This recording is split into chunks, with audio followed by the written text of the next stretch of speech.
Good afternoon, people. Good afternoon. We love.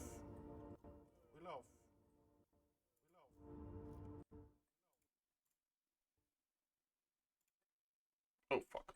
Okay, anyway. Good afternoon, people. Okay, so. I'm going to say this, I'm probably going to say it throughout every start of every stream. There is a way for you to actually get a bonus copy or a copy of Rogue Trader from me. I have in one of the videos randomly that is up on this playthrough, there is one thing you need to comment in the comment section, and it's yours. And it needs to be on the one video I talked about it on. Anyhow, that's all I'm going to say about that right now. And yeah, we are going to continue on with this, and hope you enjoy. Lord Captain, the augurs cannot determine who the ship we approached belongs to, but the telemetry clearly reveals it is an Imperium vessel. The hull is badly damaged, but there is air in some of the chambers, which means they are hermetically sealed. What are your orders concerning the discovery? We're sending out a boarding troop to it. Yep. We who walk down the same passageways in the same bays day after day, we who are born, live, and die to the hum of the ship's machines, we forever hunger for the smallest glimpse of another life, and for a chance to see the heroes who tirelessly fight for us and for the glory of the Imperium. So let's have a tale about the Lord Captain, by the will of the Emperor, the guardian and commander of every good and honest soul upon this void ship, and the time he boarded a vessel named the Fireborn. Like a dead whale cast ashore by the inexorable force of the swell, the wrecked vessel was a confronting sight for its unwitting visitors. Some bays still retained an atmosphere, but there was no life anywhere. The ship was dead, its machine spirits dissipated in the darkness of space. It was just the husk left, and the Rogue Trader's crew were to become scavengers swarming the carcass of a fallen Leviathan. Our Lord Captain oversaw the expedition personally. He decided. Scan it, and then we Tech see. use test succeeded. The augur's keen eyes scanned the eerie vessel, identifying that the void ship was gravely damaged and was in the process of final erosion. There was very little time to explore it. 3 sectors seemed the least damaged: the bridge, the middle crew deck, and the service bay. After exchanging a series of trills and warbles in their mysterious and ancient language, the tech priests responsible for the augurs reported to the Lord Captain that they had glimpsed signs of valuable components in operation in the service bay. The Lord Captain's next step was. The Lord Captain had to decide which of the 3 teams he would lead, and which 2 would be entrusted to their officers. Let here be known the names of those honest people who stood before our Rogue Trader in that moment. The taciturn and grave young Hoson, whose word was as firm as his handshake. Captain Vesti, whose jokes will be remembered by everyone on decks 3 to 5. Captain Matina, the senior officer of the 3rd Unit, known to many as Grey Matina.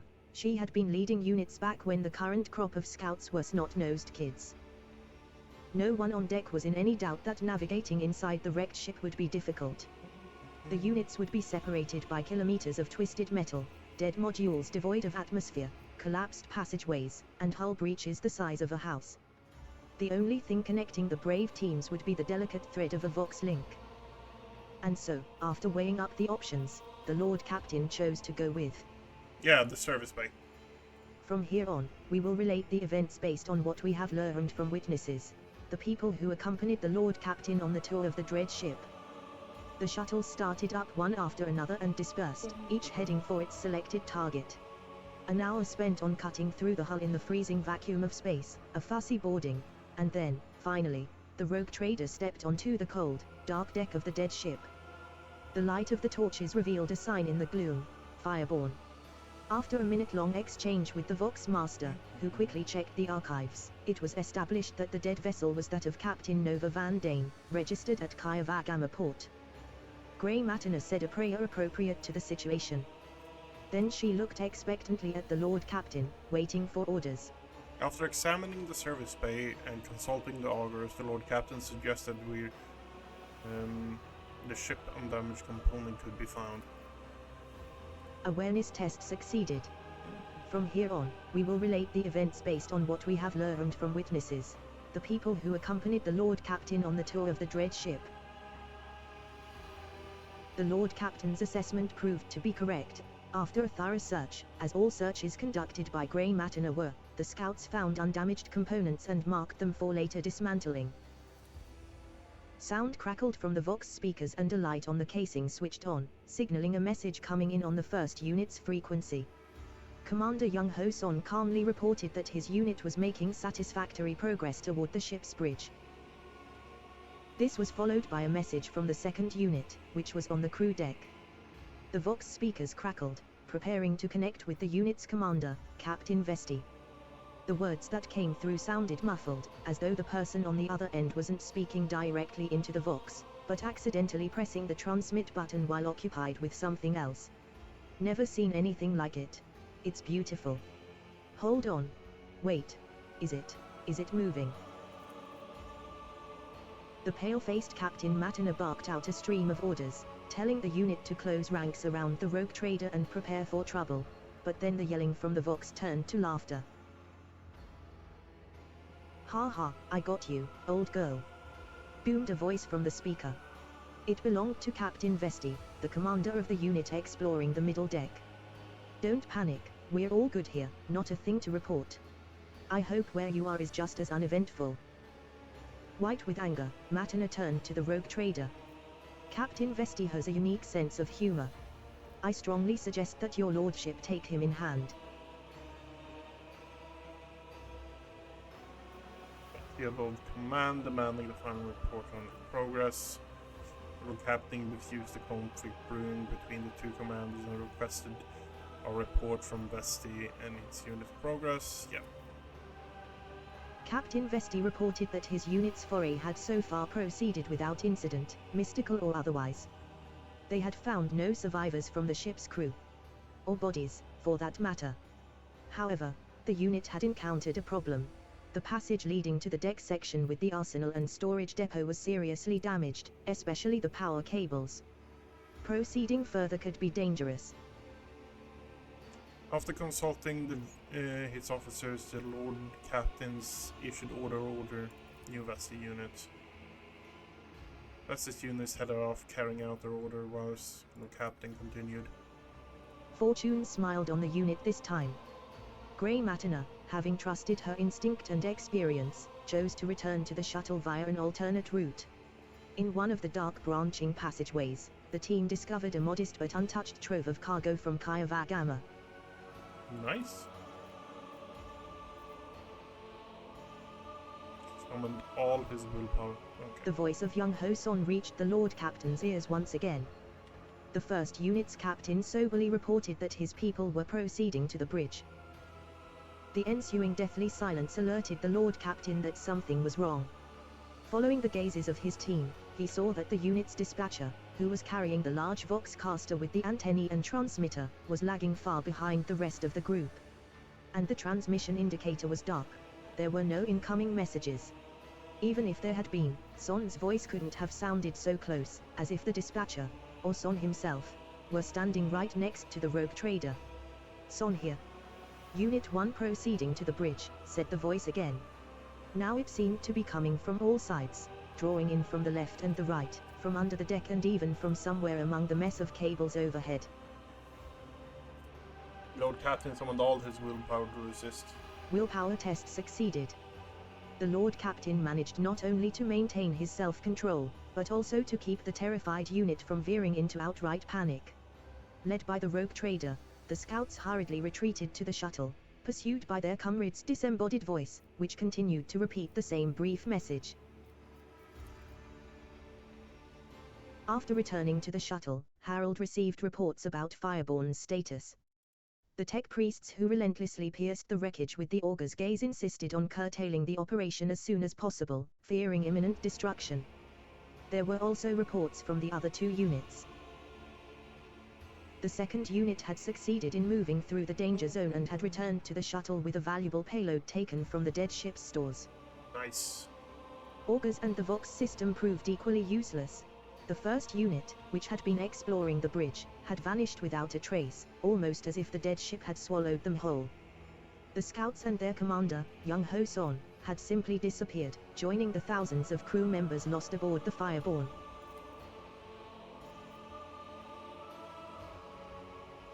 Units assembling the shuttle.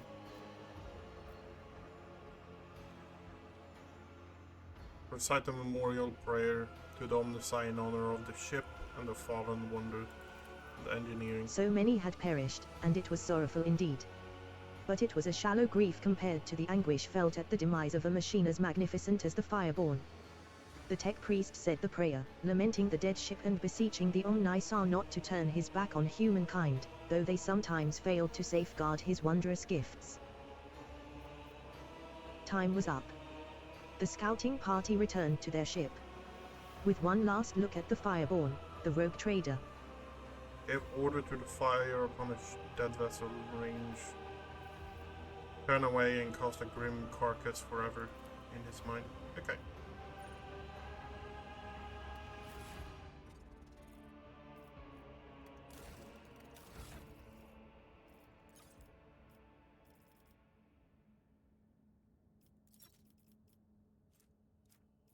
Come on in.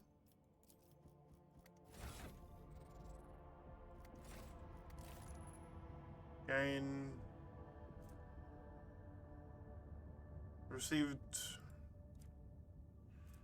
hotshot lass, cursed letter, long lass,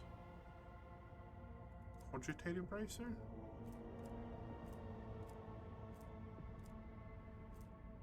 Okay.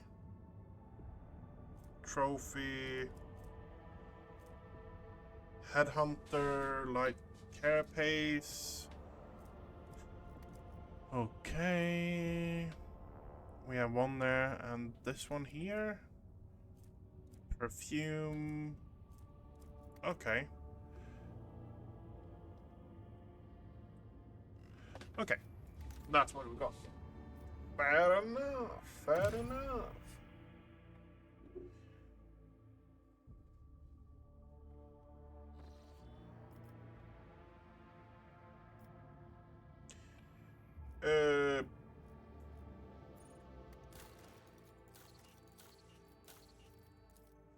Okay, that's building. Everything is built there. What is it here? We needed adamantium. People. Adamantium or people is what we needed. Okay. Dragonus. Fellowship of the Void or Calbeclan. Caspalican. Caspalican is tempting, honestly.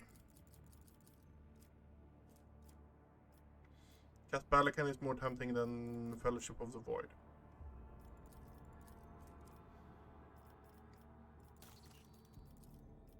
Do we have anything that gives us people?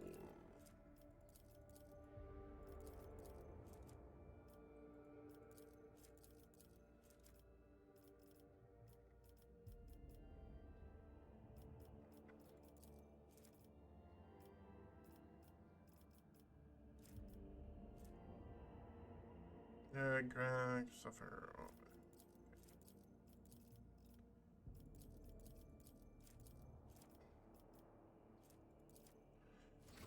Okay.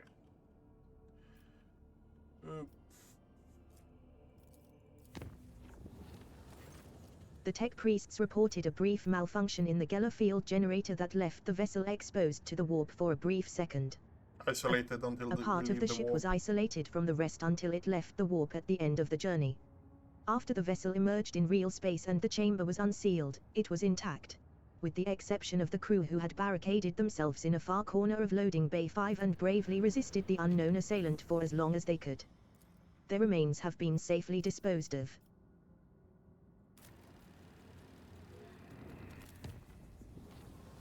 That night, the Lord Captain and some of his crew were awakened by beautiful music. The sound seemed to caress their very minds. Until they realized that the source was their own bodies. While their teeth were chattering out a staccato, their tendons were being plucked like string. Yep. Fucking horrifying things, because it's the warp. Because...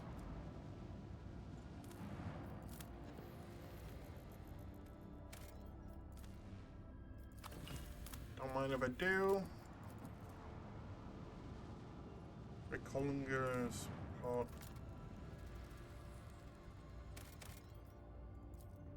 The bizarre structure observed from orbit appears to be the ruined estate of a wealthy noble. Further searching reveals the remains of an envirodome, a landing pad, the main manor, and servants' quarters. Search. The scout team returns with some expensive weapons taken from the skeleton. After finishing their report, they hurry away, whispering prayers. Okay, we have Assault Lascan. Every hit reduces deflection by 1, stacks up to 3 times. That's not bad.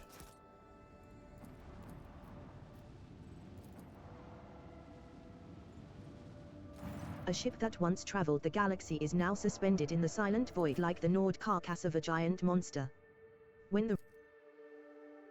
So this is, to put it really briefly, this is a scrap ship that now has scavengers on it. Scavengers that are... The Divine watches over us. Welcome, your lordliness. Please come. Nitwit, quit your walking and work. Okay. The plate reads, Lethano's Pride. The name Lethano surfaces in your mind, the history of a family from the Coronus Expanse who invested all they had in a family ship. The ship perished in the warp on its maiden voyage. The Lethano line never recovered from this crushing blow. A blood-soaked sunset of gold and crimson burns within your soul. But the rest of your colors have faded to gray. To serve the undying Emperor, one must excise all that is superfluous. What you see is sacrifice. What you see is duty. A dump site of cut pieces of metal and other materials, probably from clearing out a path deeper into the ship. A working area where fragments of the ship are dismantled in search of scraps. A tired-looking woman of indeterminate age, clad in work clothes, breaks off from her task to greet you. She freezes momentarily, clearly unsure how to address you, then says simply, Your Lordship, please excuse me, I don't really know your name. Welcome to our little colony. May the light of the Emperor be with you, and with us. My name's Reta Maximova, I'm in charge here.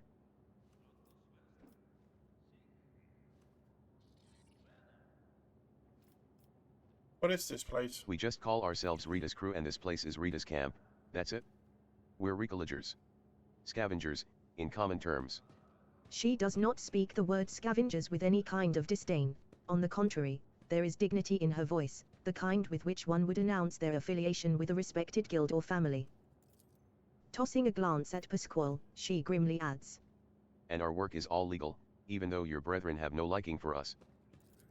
Pasquale stares dispassionately at Rita with a hint of disgust. Evidently, he has not even considered the possibility that replying to this creature's words could be anything other than heresy. Can you tell me anything about this? Not race? much, we're no eggheads, you know, we're manual labor. It's an ancient thing, pretty dangerous, and we don't really know much beyond that. Before we came here, some tech priests had done their own bit of gutting, I mean ritualing, bowing to the spirits, all that. That lot don't tend to leave a whole lot of valuables behind, it's true, but it's way too scary to go in before them. And hey, we dragged a dozen of their broken servitors out of the mines after. The carcasses smell awful, but you can pluck a decent number of parts out of a servitor and sell them.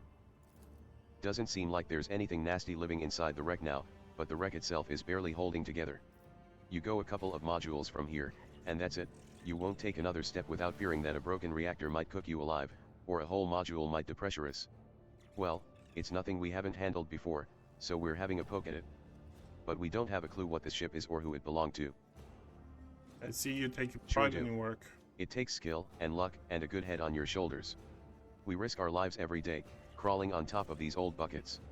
If something goes wrong, we die, by the scores sometimes. One moment we're there, the next we're gone, kind of like worker ants. But you know what, your lordship? Our job also has something, how should I put it, poetic about it?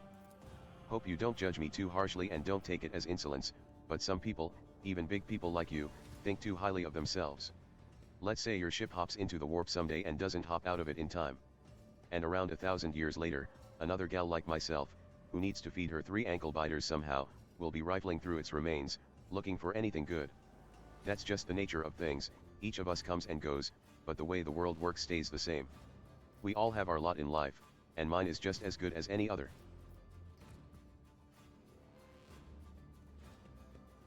Nonsense.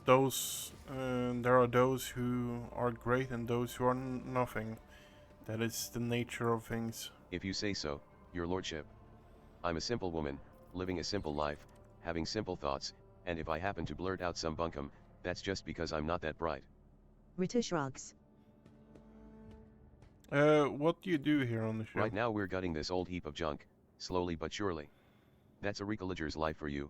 They drop us off at some decrepit station or an ancient battlefield, and we just sit there for years on end. We look for working tech, or valuable materials, or whatever else might be useful. If we find anything, we sell it to passing ships. Not the easiest job out there, these wrecks are chock full of all kinds of dangers. But, and I swear it on my plasma torch, it's an exciting one for sure. This little bird's got all kinds of bells and whistles. Most of the tech is dead, but we do find working pieces now and again. We spent 2 whole months clearing out this shaft we found, finished just 3 days ago, actually, and we found this thing, a bit weird looking but still functional. Ritter's expression brightens a little. Perhaps your lordship would like to buy this component from us? I'll bet that big ship you've got could get plenty of use out of it. Pasquale's vox crackles to life. Imperiously, he tells her. Present the object, laywoman. But curiosity creeps into his voice nonetheless. Well, isn't this something? The Emperor himself must have smiled upon us. Ritter makes a triumphant gesture. I mean, thank you, your lordship. Her mood visibly improves. Your lordship. Ritter falters, as if flustered by her own nerve. Please don't take it as insolence, but it's not like I have much choice. It's not often that we get well-stocked ships around here, and we could certainly use more provisions and some warm clothes. If it's something you would be willing to provide, we would gladly barter for it with whatever we can dig up inside this here ship. It's just a respectful offer of fair trade. She bores slightly before stepping aside. Need key. Need key. There is nothing here I but did cheap it. scrap metal. A small selection of valuable finds, carefully sorted and packed. The simple machinery and tools look a little worn but well maintained. In this work of crude craftsmanship, you can just make out one of the depictions of the Emperor commonly seen in the Coronus X plans. Your lordship. What brings you here? I can take you away from this place. But this is our whole livelihood, your lordship. You take us from here, and what are we gonna do, sit in some hold, slaving away? Here. You've got No, not even close. A luxury like that? You could count the Recollegers who got their own ship on one hand, an old worker's hand that got sucked into machinery 3 times and slashed by a plasma cutter twice. We fly with whoever, mostly just taking our chances. Sometimes we hitch a ride on the promise that we'll pay with what we find later, other times we find some other means, risky business, obviously. 5 or so years back, a crew got dropped off at an abandoned station. And about 15 years ago, back before I had my first little one, a ship took 3 crews to locations and ran into pirates on the way back. The ships go out on expeditions for years at a time, so it was ages before anyone realized they were missing, and it was even longer before they remembered the scavengers, plus it took some time to find a ship that could check on them and pick them up. Long story. It's been a pleasure to serve your lordship.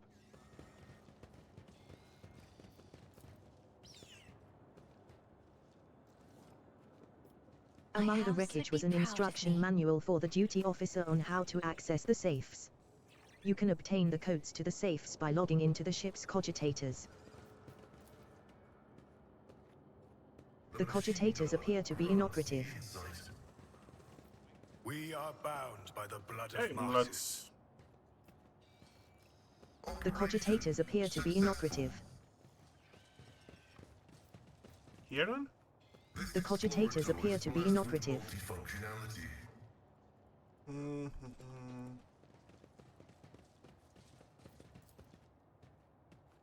The cogitator is off, but appears intact.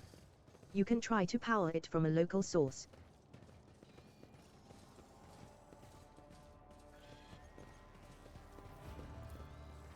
My success is an irrefutable certainty. You successfully logged in with the duty officer credentials and obtained the code to the old safe. What's in this safe? I don't remember. Is it anything Unlocked. stupid? It is a fractal blade. One-handed Eldari weapon. Well, I'll be. They opened it? Must be nice to be learned, we never would have cracked it. If I do this now, I think I can actually trade some resources with them. Which, honestly, I don't have anything. The lights keep flickering in the bowels of the dead ship as the Wreckligers go through their usual tasks. Ritter thanks you for this generosity and sends back a cargo shuttle loaded with dismantled vessel components. It will be a while before the colony require another shipment. Their needs are satisfied for now, and regard. As politely as she can, Ritter refuses the shipment. The colony's needs are met at present and they simply have nothing with which to repay the rogue trader's generosity. Perhaps the Wreckligers will require your aid again at a later time. A Vox notification from the Augur crew drowns out the usual noise on the bridge. An Imperial vessel, the Dark Piercer, and its escort ships are headed your way. Your archives make no mention of either the ship or its owner. As you consider your course of action, the ship's captain contacts you first. Introducing himself as the Pilgrim, the captain greets the rogue trader courteously and offers to purchase any information you might have on crystal phlogiston deposits. Yeah, sure. The captain's coarse laughter echoes forth from the Vox. Phlogiston is a part and parcel of many different aspects of life in the Imperium. How exactly his customers are going to use it is none of his concern. All that the Pilgrim promises is that the phlogiston will be used for the good of humanity. Pasquale becomes visibly animated at the mention of phlogiston. Though indifferent to the prospect of a deal with the shadowy individual, the Magus nonetheless recommends you find out more about phlogiston deposits. Your own protectorate would benefit from the knowledge. Sister Argenta sincerely believes the words of the Pilgrim. A cowl or a golden aquila are no prerequisites for being his true servant. If the captain sincerely wants to help the Imperium, perhaps by his own methods, there is nothing questionable about extending a helping hand. Propose a deal. The captain of the Dark Piercer is in the best of spirits. In gratitude for your invaluable help, he sends you a small box containing ancient maps and documents. They appear to speak of a certain Imperial world lost many centuries ago. Then, in a somewhat conspiratorial tone, the Pilgrim relates a story about a standoff between two Xenos fleets, which he was told by an acquaintance. The person in question, sadly enough, died at the hands of the Inquisition before they were able to pass on the coordinates for the crash site of one of the Xenos ships. However, the Pilgrim knows for a fact that the vessel met its demise on an ocean world. Okay, nice.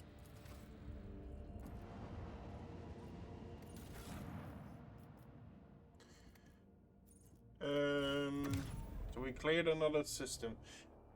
Plan for today is get to Kiva Gamma and clear Kiva Gamma. That is the plan.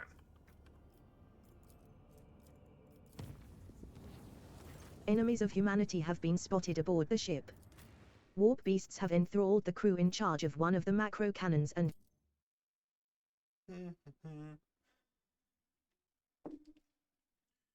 We are starting to come to the point where I'm picking up pace a bit. I'm not listening to everything, every single conversation, every single time. The divine watches over us. My wrath shall befall you and reduce you to nothingness. Red flesh, shatter bone, climb skulls!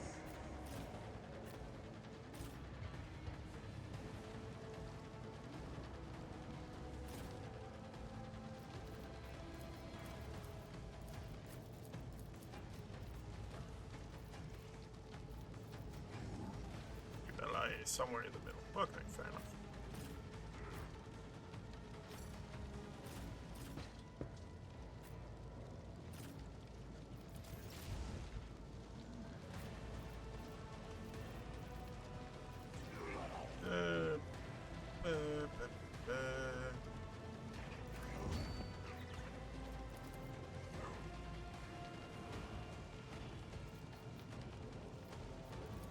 Doubt is for the weak. As the Emperor commands, I act. You missed. Really now. Faith without deeds is worthless. I'll do it. As the Emperor commands, I act.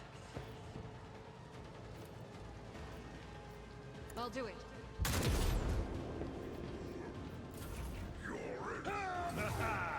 An exemplary strike and hardship we prove our devotion. There is only death, yours or mine. Emperor, deliver us! Okay.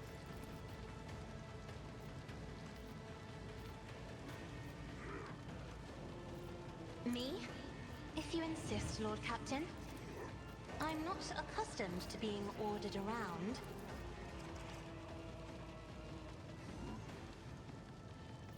Doubt is for the weak. Faith without deeds is worthless. As the Emperor commands. I'll do it. Okay. And then... I am a navigator, not a servitor. Ouch.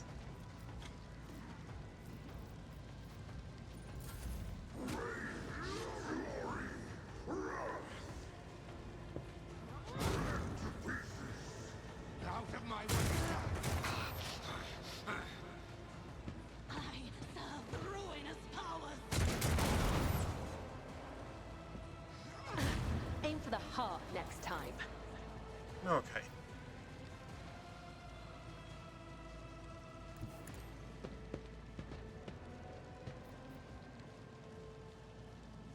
Know what? No.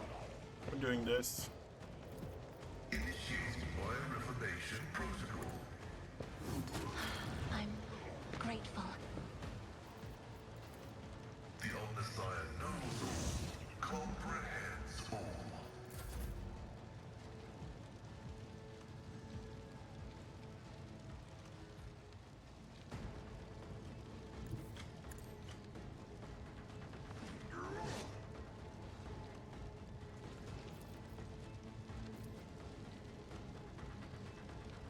Trust me. Let your soul be purged. Death is a blessing. Okay, we killed 2 people. I shall not. Killing brings me no pleasure. Caught by the web.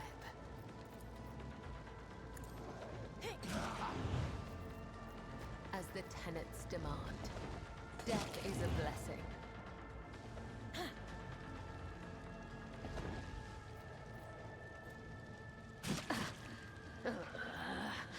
I will not die in dishonor. Yeah, it would have been better just going that route over there.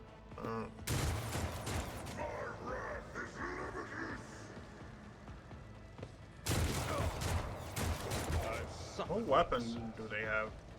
Just normal auto guns. Okay, fair enough.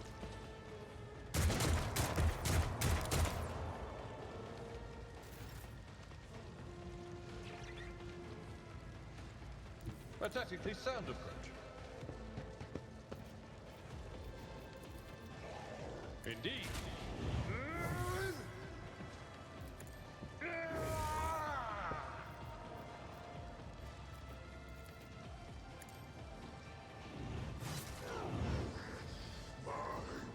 It will be done. Hey.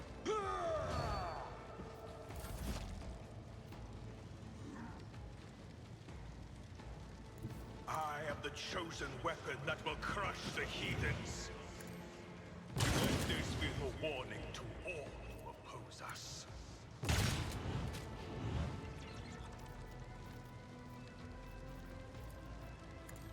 I will not be deterred.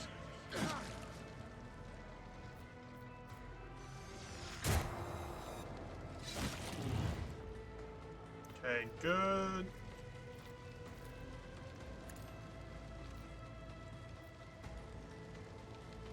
Rejoice in service.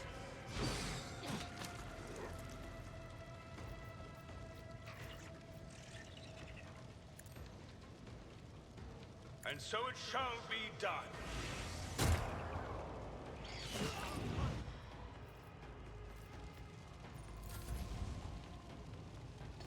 Death to the weak.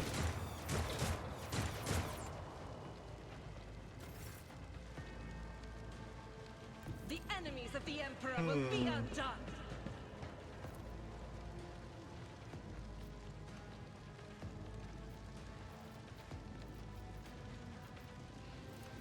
Doubt is for the weak. As the Emperor commands, I act.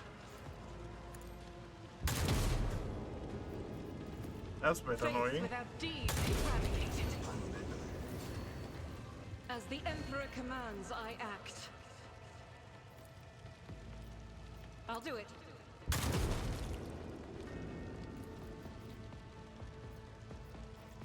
And we dash backwards, As the reveling Emperor commands, slaughter. I act. This is unacceptable. How the fuck did you miss that? That What is was not it? the Emperor's will.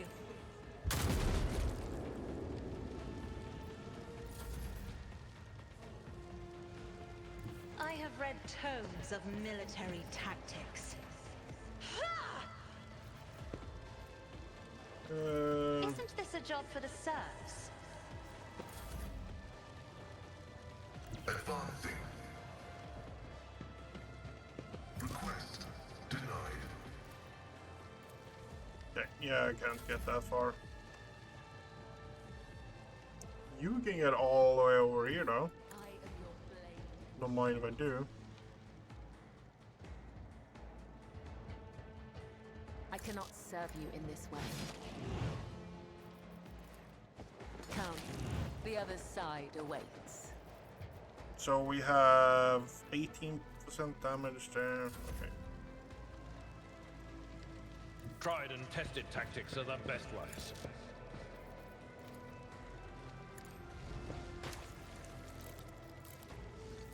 I will do my duty. Come on. Ah, reduced to dust! Nice. We shall reclaim what Now is we're heading rightfully back out. ours.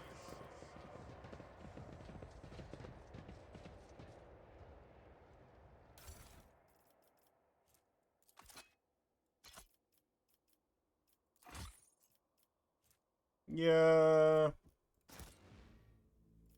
I think that's a better thing to do, yeah. Put everything in cargo. It's not like we have any weapons there we want.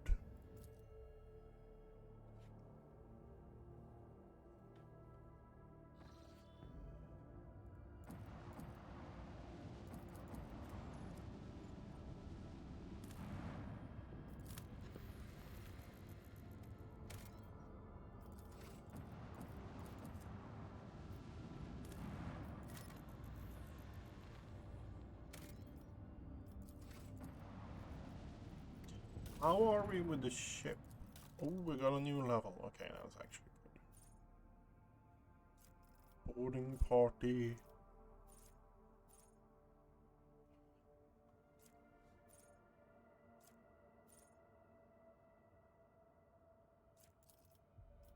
I think boarding party is the one we want to go for.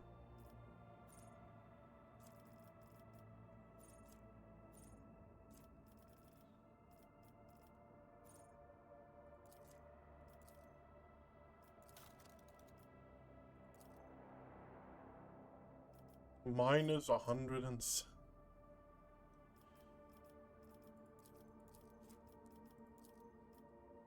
35, 35, 35. I guess you can go there then.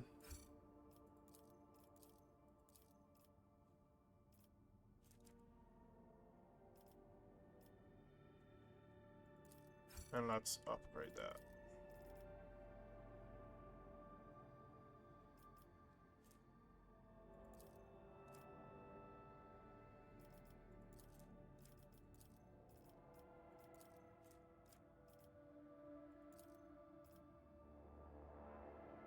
Awareness 30.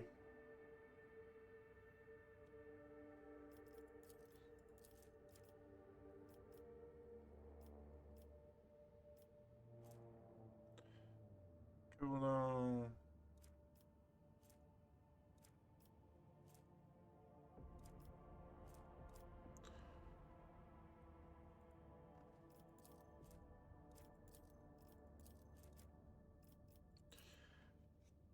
Okay.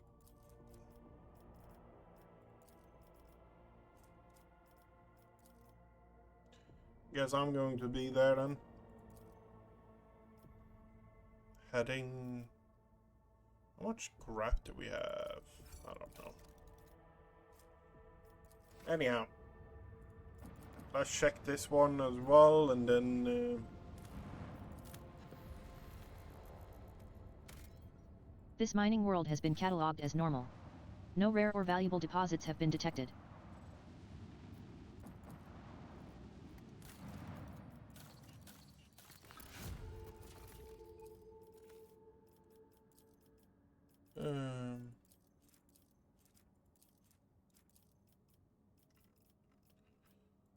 Test the wills.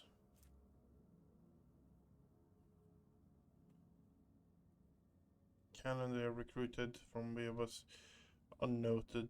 Their outstanding March torpedo damage.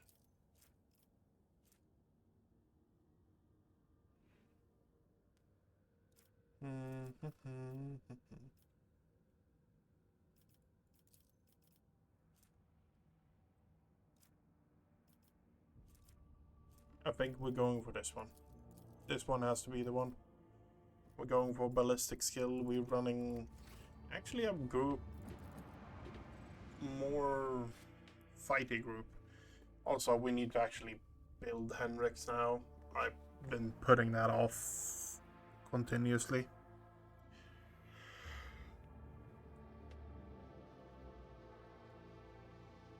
I don't know what we're going to build Hendrix as, but yeah. I lift up my voice in prayer for this vessel and its hollowed guns.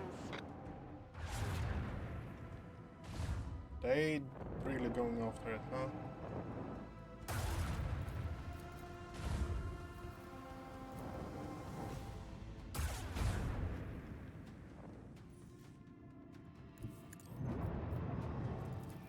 I want to hear the macro cannons roar.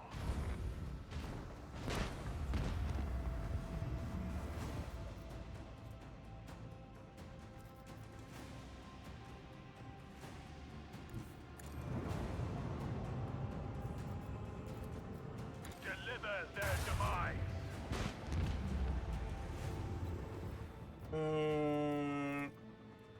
That one. Full speed ahead.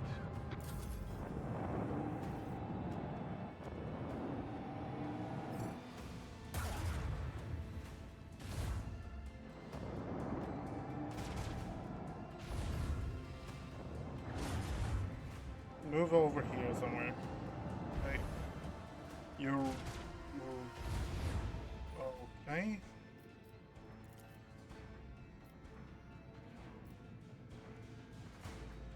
Unleash a barrage of destruction. Show them the fury of our macro cannon.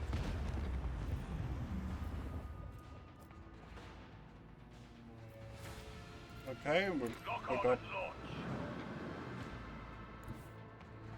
that there.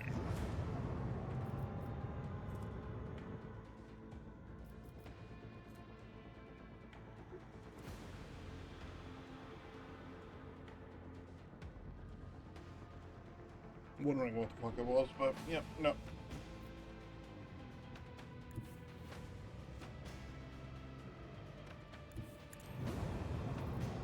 move all the way over here. Reload those. Unleash a barrage of destruction. Let the And take that out. sing their deadly litany. Oh, you actually survived.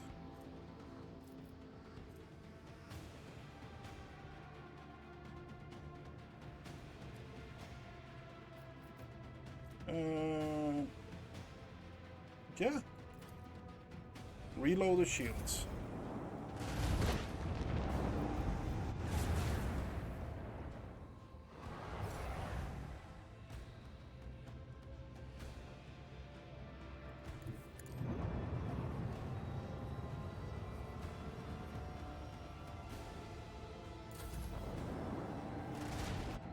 That's bullshit.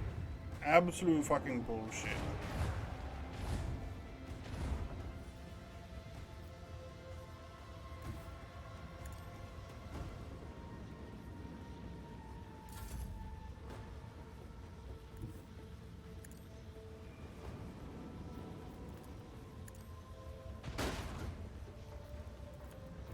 Show them the fury of our macro cannons.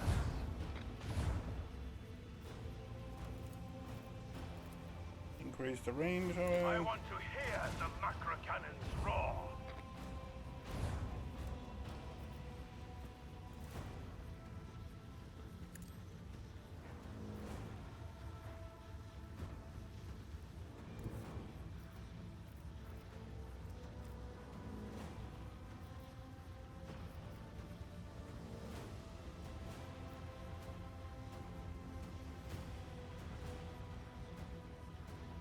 We have a destination to reach.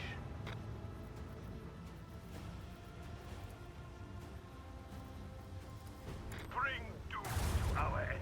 Breach in our enemy's defenses. Let the macro cannons sing their deadly litany.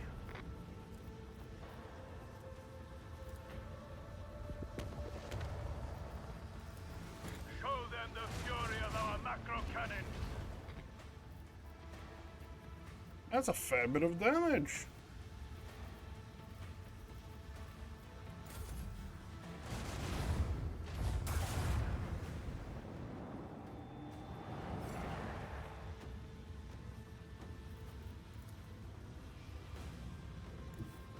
Set course with all haste.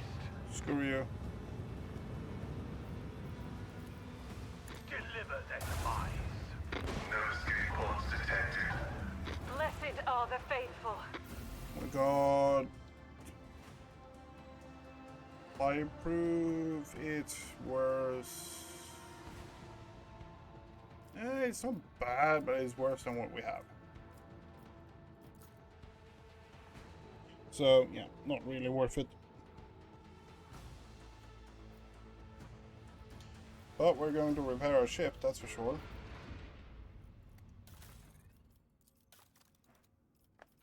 It's not really time for level up, but yeah. Lord Cap'n, we are passing by a construct marked on the star charts as a dimensional gate. Our augurs are not showing any suspicious energy readings. The device is dormant, thank the Emperor. What is this gate? An ancient Xeno artifact, older than humanity itself. Judging by its design, this is a gate leading somewhere. Possibly straight into the wicked abyss of the warp, considering all the nasty shit that used to roam around here. Many captains, her ladyship Theodora included, have tried to reveal its secrets, but it seems that no one could figure out how it works. Good for them, if you ask me. Nasty and what exactly? I don't want to repeat the rumors and I don't know the truth, but it was bad. There was word of ships and even whole trade convoys disappearing. Captains started avoiding the system, until eventually the Lord Inquisitor came here and made short work of it. Hasn't been much in the way of rumors ever since, actually. The Inquisition made sure voidsmen kept their mouths shut. Whatever the gate used to spew out, it must have been profane and a danger to humanity. Her ladyship didn't exactly share her plans with us, always kept them close to her chest. But I'll go out on a limb and say she was searching for a way to open the gate and see what's on the other side. The Connaissance fleet conducted its own analysis of this Xeno artifact. All records of the expeditions to the site were added to the exploration catalogue. We live to serve, Lord Cap'n. I wish to study the contract. Lord Cap'n, I would advise against approaching the gate. The Inquisition has declared the entire area around it off limits and packed it with mines. Our augurs won't be able to detect them. Okay. Consider it done. We're off to the next system then.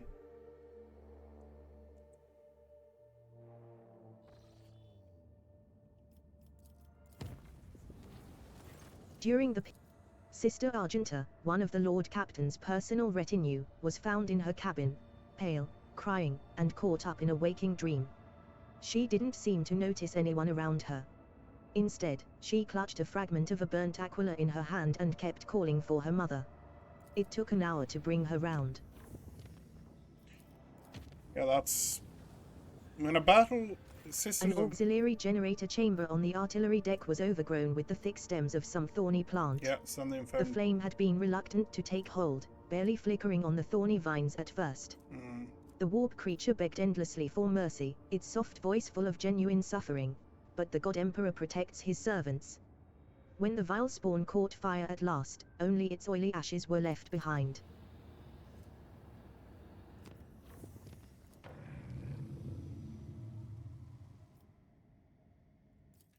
We are going into every system to actually look at it. Unknown ships.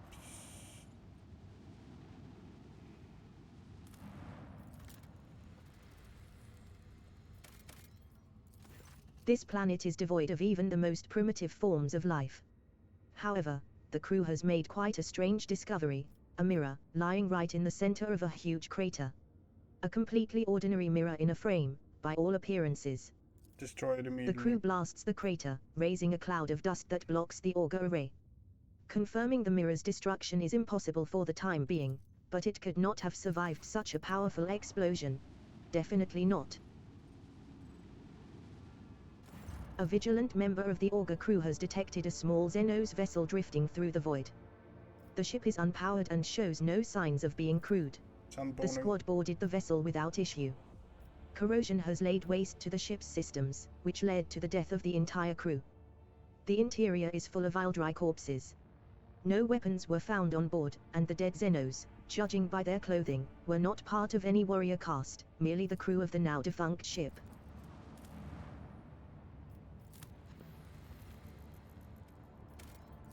By their arduous labor and unbreakable spirit do his faithful servants fuel hundreds of imperial worlds. Their entire lives are an example of true service to humanity.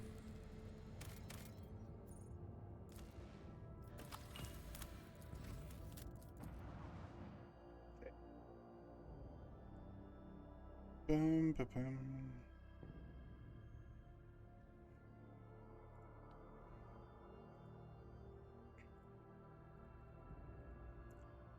Come on.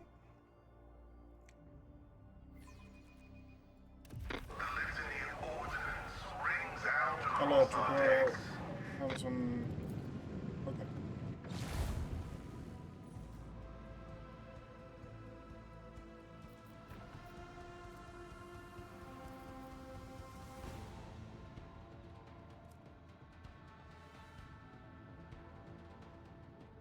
You know what?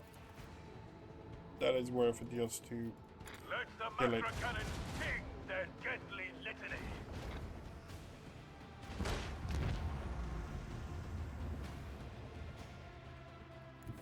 Helmsman, navigate us to the designated coordinates. We have a destination to reach. I want to hear the macro cannons roar. Unleash the power of our lance batteries. Fall ahead. Unleash a barrage of destruction. Rain destruction upon our enemies.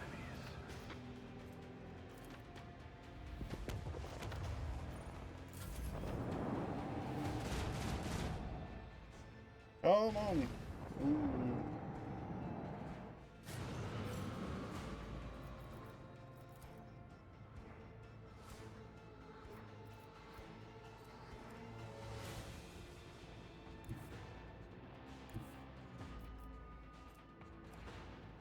Set course with all haste.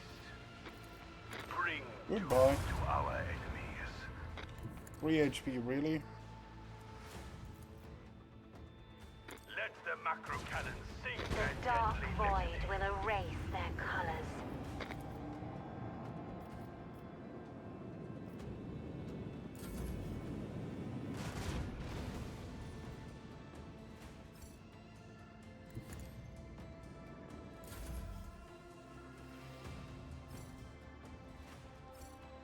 A worthy deed. Okay, nice. Quick, easy, murdered.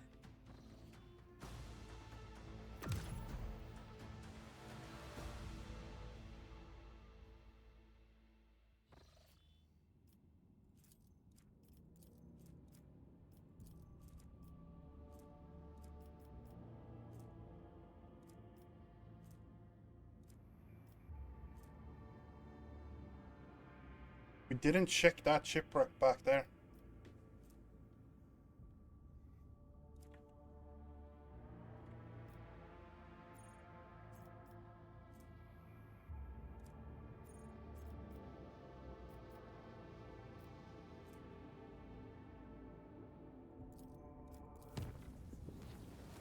The vessel's confessors report discontent among their flock. During the Organized traditional bunch of- sermon before departure, a ritual chandelier's 100 candles were snuffed out at once. Yep. A resounding condemnation of weakness of spirit and body led to arbitrary reprisals against anyone who dared even mention the troubles hanging over the crew. With the permission of the confessors, the Voidsmen took the task of bolstering morale into their own hands and successfully quelled the rising panic.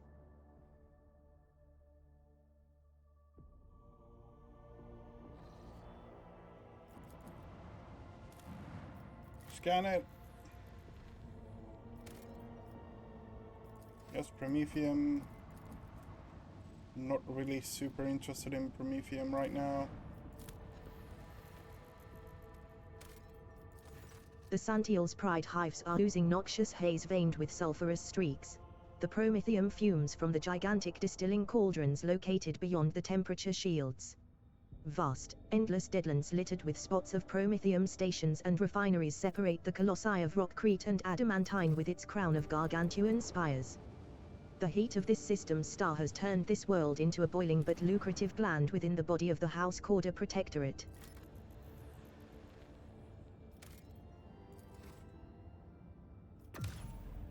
Okay.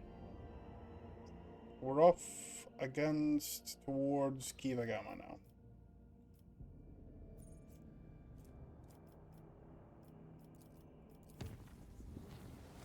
There was a commotion on lower decks. The chief mutant hunter, who is responsible for eliminating heresy in the hold of the void ship, went mad due to the perilous influence of the warp. The officer climbed the parapet above the central accelerator complex and threatened to jump unless the entire crew immediately submitted to a rigorous examination to uncover physical deformities and unholy perversions. After calculating the time and financial cost of the inspection of thousands upon thousands of crew members and consulting the tech priests about the danger of foreign materials getting into the intake of the accelerator complex, the deranged mutant hunter was graciously allowed to proceed with ending his life in the desired manner.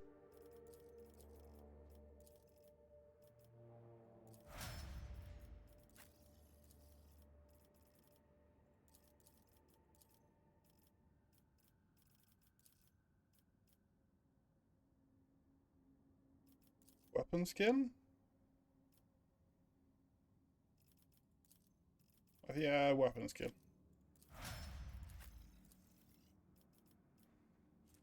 Medicaid. Awareness. Willpower.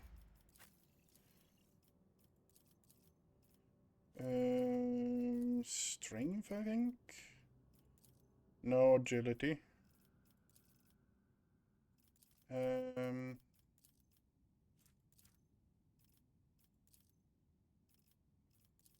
Xenofloor?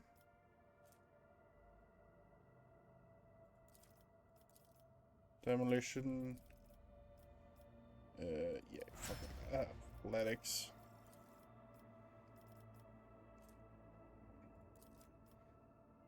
Perception.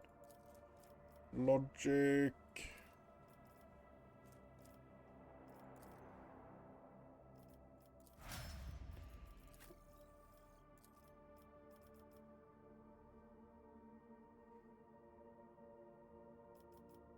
You actually get stuff that goes on that, so we're going that.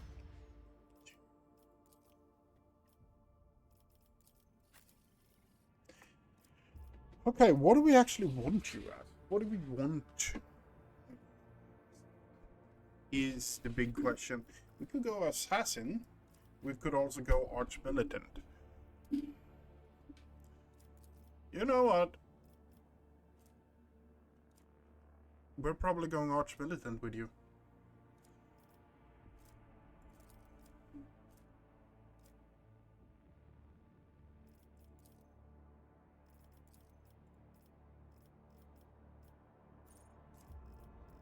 Okay, what do we want on you? What do we want on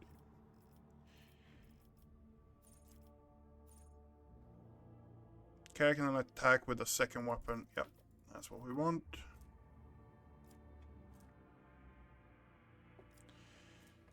Two plus melee attack.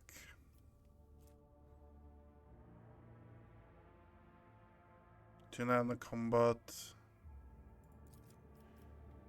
Yeah. Okay, so the arch militant is melee or range. I wanna go assassin with you though. You know what? We're going assassin.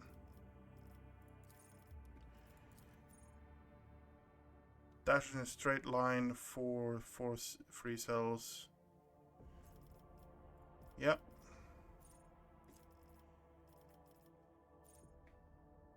Every 10 damage to assassins, the attack also deals 1 direct damage. Yep. Yep. Yep. Weapon skill. If an enemy suffers a critical hit from one of the assassin's allies at the start of the assassin's... Yep, that's great. Weapon skill. What are you actually good at? Warp? Lore? I guess.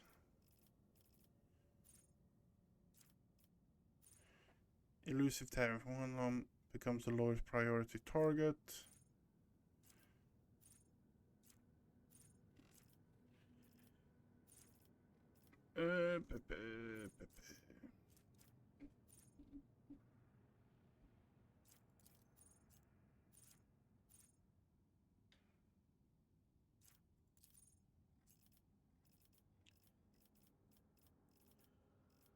I need to get that one as well.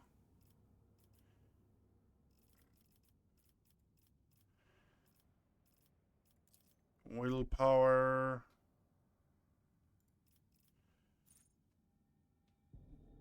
Increased until every time ally uses a heroic act. Yeah. Oh, yeah. Yeah. Yeah.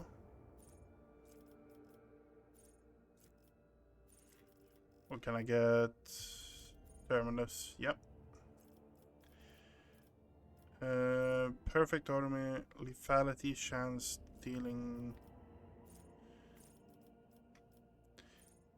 Whenever the assassins deal direct damage to an enemy, they suffer 1 stack of vulnerable.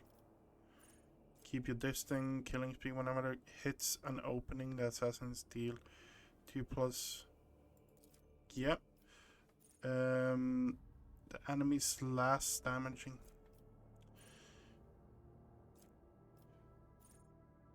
Enemy's last damaged by the effects and suffer witness. Witness if does not have the assassin in the line of sight. The end of the turn. Okay.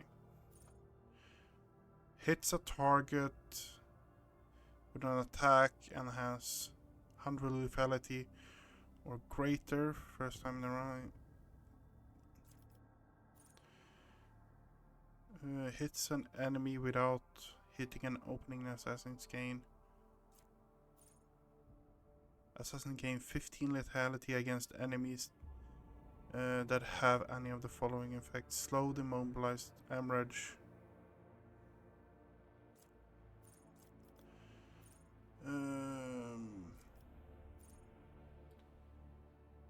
Opening.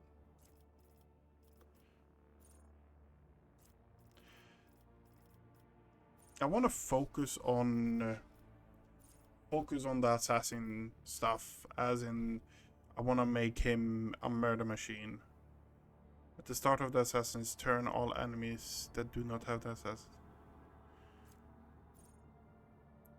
Each turn, the first assassin ability costs 0. Yeah.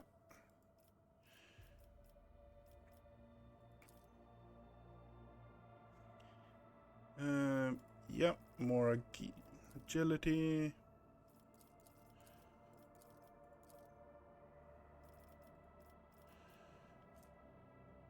Until the end of combat, targets dispatched loses half their current. Dispatch deals damage equal to 45% of the. If the dispatch kills the target, all enemies gain 2 stacks of effect. Honestly, until the end of combat, the target dispatch loses half. Makes it so actually going after them might actually be a good idea.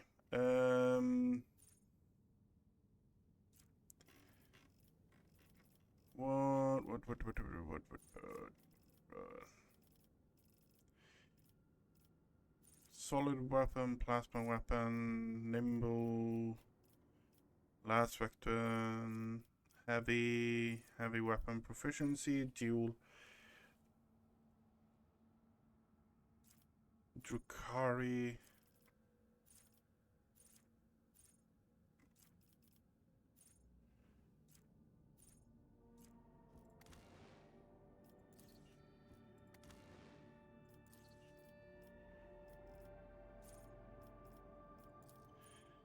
I think that one is just a solid one to pick up.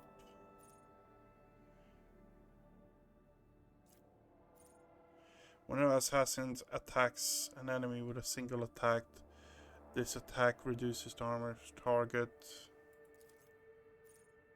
Assassin attack an enemy with full wound, assassin gain 20. Agility. Like finesse. Characters, dodge reduction. Strength.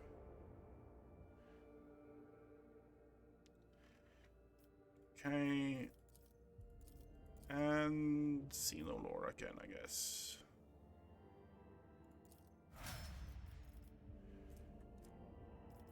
What do you actually have on? Is my question. Okay, so you have that.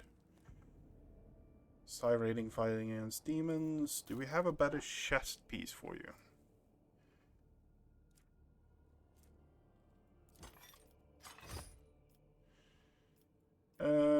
Not really what I was thinking about, but that might actually work. Suffers trauma.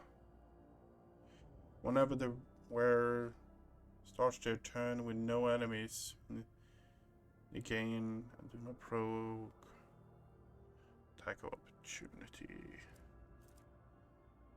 Wee.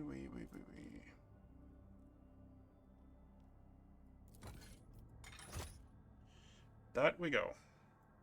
We're up to 90 dodge chance, and these are 5+ damage on both of them. Enemies adjacent to the wielder, minus toughness gain. Toughness for adjacent enemies.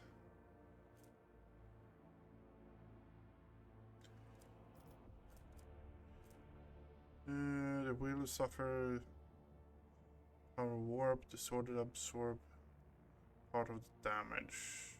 Not bad. Whenever the wielder kills an enemy, this weapon Minus 10. Okay, yeah.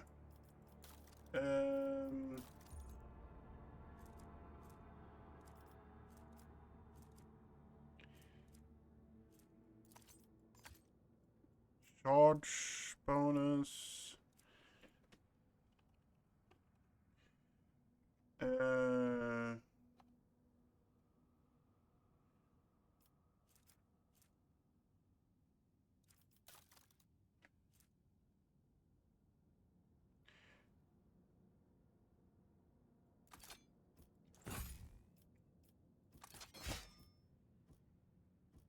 Okay.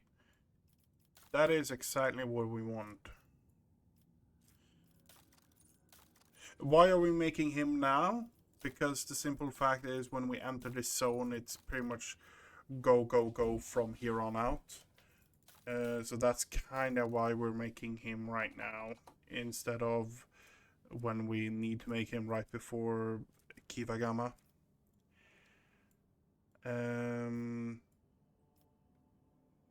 You need a cape. You need boots. Perception bonus dodge until the start of the next turn for each enemy affected by psi powers. Agility and athletics.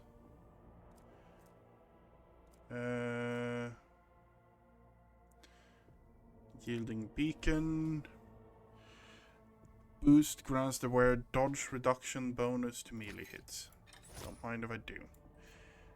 And where do we have that? Have we picked that one up yet?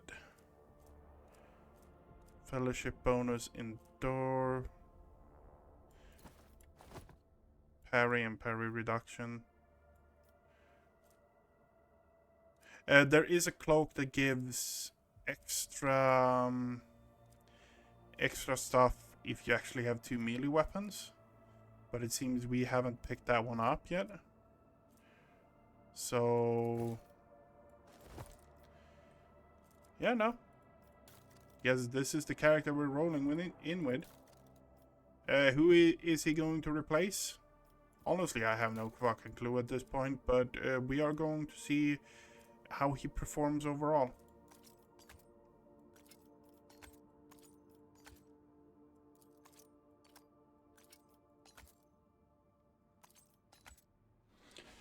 Okay.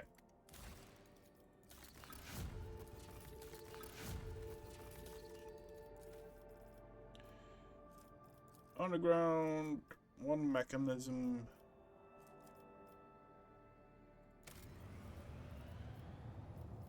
Okay.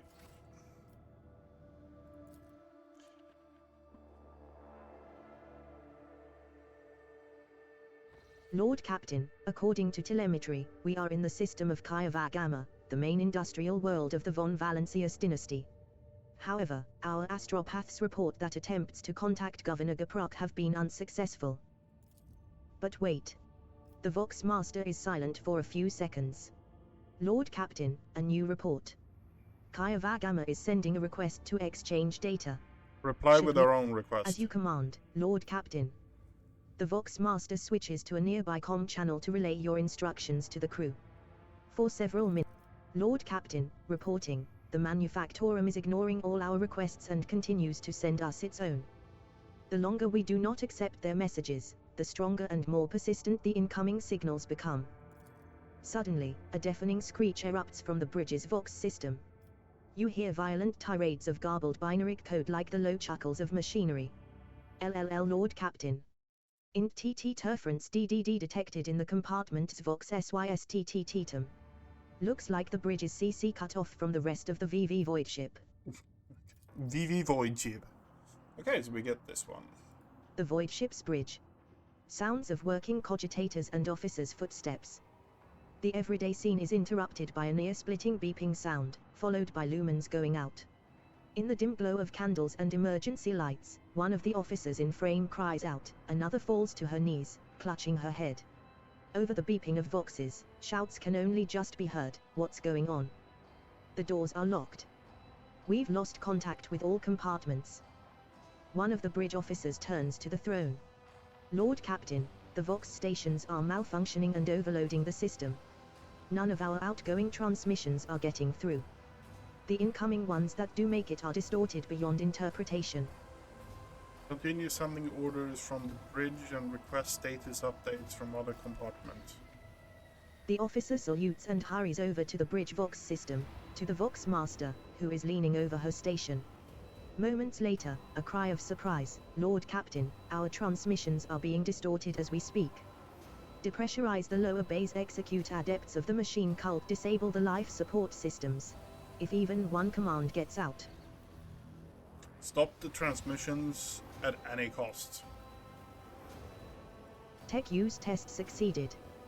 The Vox Master nods curtly and connects the tangles of cables coming from the back of her head to the main Vox station. Spirit of the ship, I beseech thee, shield us from this peril and allow not the heretical signals to pass. Victis enters one command after another. The station groans, shrieks, and sparks under her fingers, and a shock passes through the wires. Blood drips onto the control panel, and Victis lets out a grinding cry, but does not relent. A few moments later, she crumples. The signals have been blocked. Then she falls unconscious. Scrap code. The voice belongs to the on-deck engineer who has turned to the Lord Captain from his station. We have been attacked with scrap code, a tech heresy designed to corrupt machines. The transmission received from the planet was infected with this taint, and it is now running through the ship's veins. Omnisar preserve us. The scrap code is pretty much... I got it explained to me, and from my understanding, it's pretty much when a demon is infused into a code. So imagine a coder trying to get a demon in there, and they managed to do it, and it's horrible.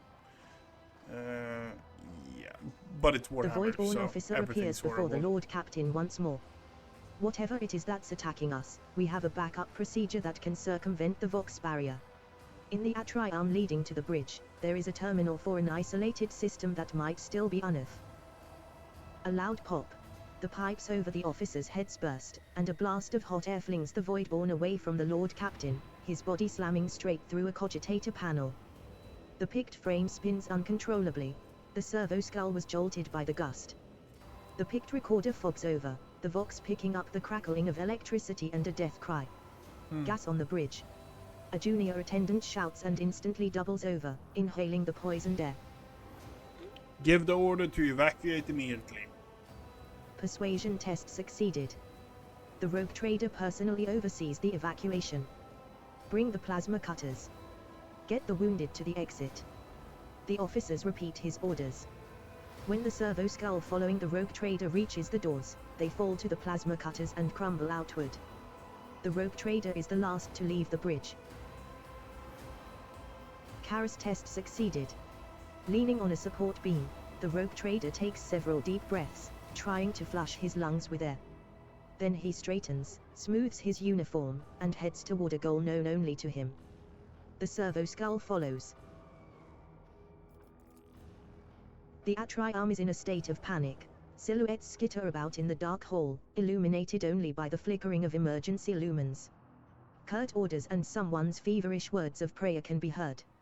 Having lost all communication, the beheaded ship is writhing in agony. It takes a while for the Lord Captain to find the cogitator mentioned by the fallen officer. The panel of the isolated terminal is riddled with cracks and bloodstains, and on the floor by the terminal, a tech priest is lying in a heap with his head smashed and technical liquids mixed with blood oozing out of his ports. The Lord Captain decides to Takes his chance and restore the terminal. Tech use test succeeded. The rogue trader rips the power key off the tech priest's mechadendrite and opens the cover on the terminal. Sparks fly into his face, but he is confident in his manipulation of the tangled wires and clanging levers. After replacing the cover and ensuring that the system is restored, the Lord Captain brings up the required data on the screens. Currently, the most frightening situation on the ship is in the arsenal. Some of the distorted commands, despite the bridge's best efforts, still made it into the compartment, and the lower-ranking technomats complied by raising the temperature inside the ordnance depot. No. The heat is about to hit critical levels, and the shells are going to explode, blowing the arsenal and the neighboring compartments to smithereens. head to the arsenal myself. Yep. When the Lord Captain and the officers he gathered along the way reach the arsenal, the servo skull's ocular lenses instantly fog over. On the Vox recording, the rogue trader issues commands calmly and succinctly. Execute those responsible for carrying out the asinine order that came from the bridge and get the compartment sorted. The 3 technician teams immediately head to the overheated reactors, and the privates to the warhead transporters. An hour later, the situation is back to normal. The walk to the bridge is uneventful. The crisis has passed. Although wounded and crippled, the ship nevertheless is returning to its normal operation. Life on the bridge is as bustling as ever, even though the people are surrounded by destruction. The senior officers have the situation under control, and the people have been organized. The emergency crew have already finished repairing the pipes. The technomats are setting up cogitators and consoles, and the healers are bagging up what few corpses there are and examining the wounded. By the comm station, the rogue trader runs into the Vox Master. Praise the Emperor, you're in one piece, Lord Captain. The situation on board is satisfactory. I was just in the middle of setting up comm channels. Soon all the Vox casters will be fully operational. Another man appears in the picked frame, a junior officer, completely out of breath, carrying a heap of scrolls. The Vox Master nods at him. Ah, here are the reports, Lord Captain. If you find yourself able to return to your station, I can immediately give you a rundown of the state of affairs on the ship. Lord Captain. The Vox Master's voice is quivering with exhaustion. The situation has been brought under control. More or less. It will take some time to eliminate the consequences of the attack completely, but the vessel is capable of motion. We may even be able to conduct a warp jump if you feel we should leave the system. Allow me to bring you up to date. Fortunately, the bridge suffered only minor losses. The reports mention only a few casualties that have already been replaced. Kiava Gamma went silent after transmitting the harmful signal. I will refrain from sending enquiries to the industrial world to avoid a second attack. I am afraid we have exhausted our options for remote analysis. More information can only be obtained by closing the distance or even sending an. The Vox clicks as Heinrichs joins the channel. The time has come to remind you about our agreement, Harold. I must be present in your entourage during your expedition to Kiava Gamma. The crew is awaiting further instructions, Lord Captain. Okay, there are chaos around it as well. Let's scan the things over here. Empty. We're not that far, we're not that close to the next level. This dwarf planet is marked on the von Valencia's Protectorate charts as atoll and serves as a backup source of water for the habitable worlds of neighboring systems.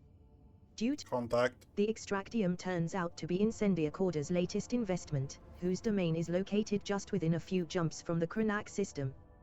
While this world is of little value to the von Valencia's dynasty, your officers see this gesture as an attempt to test the boundaries of the newly minted rogue trader's leniency. Consumption of Altis course development will allow the extraction of rare refractum. Yeah, we're going with that. Your people easily assume control as the frightened workers and the token security crew do not even attempt to resist. The Extractium's machines are restarted shortly after. The amassed containers filled with precious ore are delivered to the flagship's cargo hold. Let us kill some Chaos Worshippers again. I think this is the third naval battle I had today.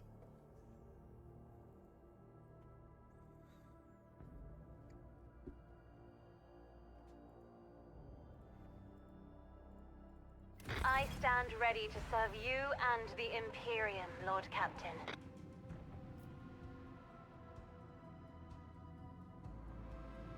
Okay, so we have a lot of lower infidel. It's just smaller ships. Yeah, we can clean that up fairly quickly.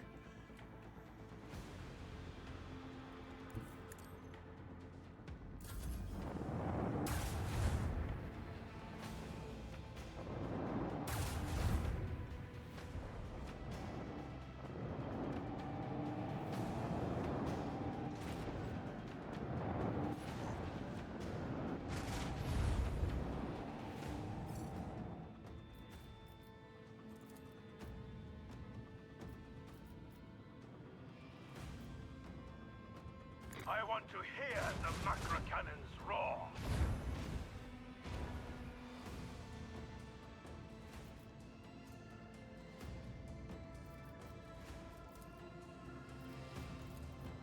Show them the fury of our macro cannons. Oh, miss. Huh.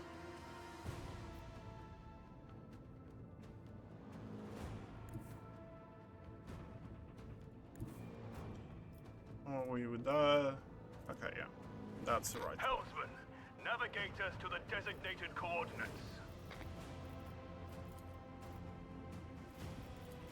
Unleash a barrage of destruction. One hit is enough.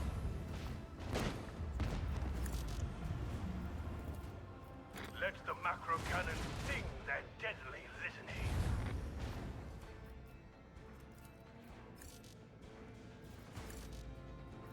Okay. Hop there. Show them the fury of our macro cannons.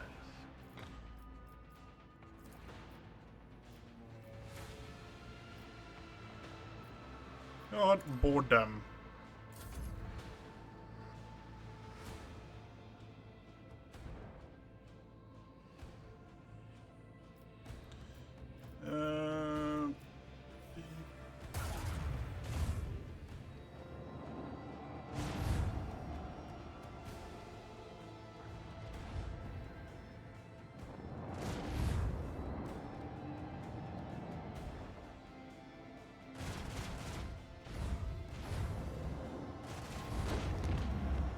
Nice.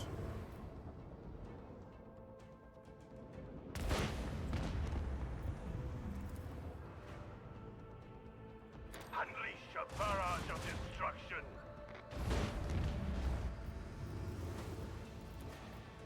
Show them the fury of our macro cannons.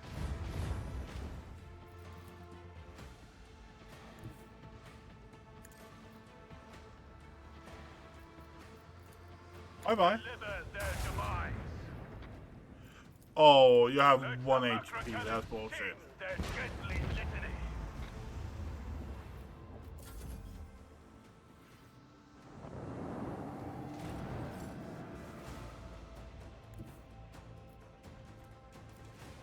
That should be good. Unleash a barrage of destruction. Let the Now the macro big cannons cannon come sing in. their deadly litany.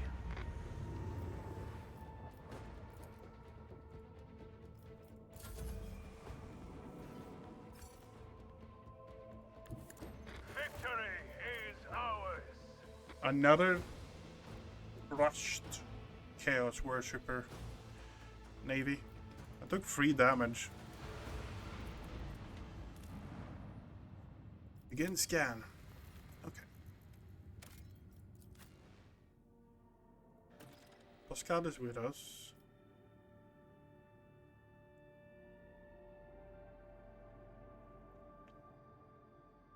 Really melee focus group here. And I don't know how I feel about that.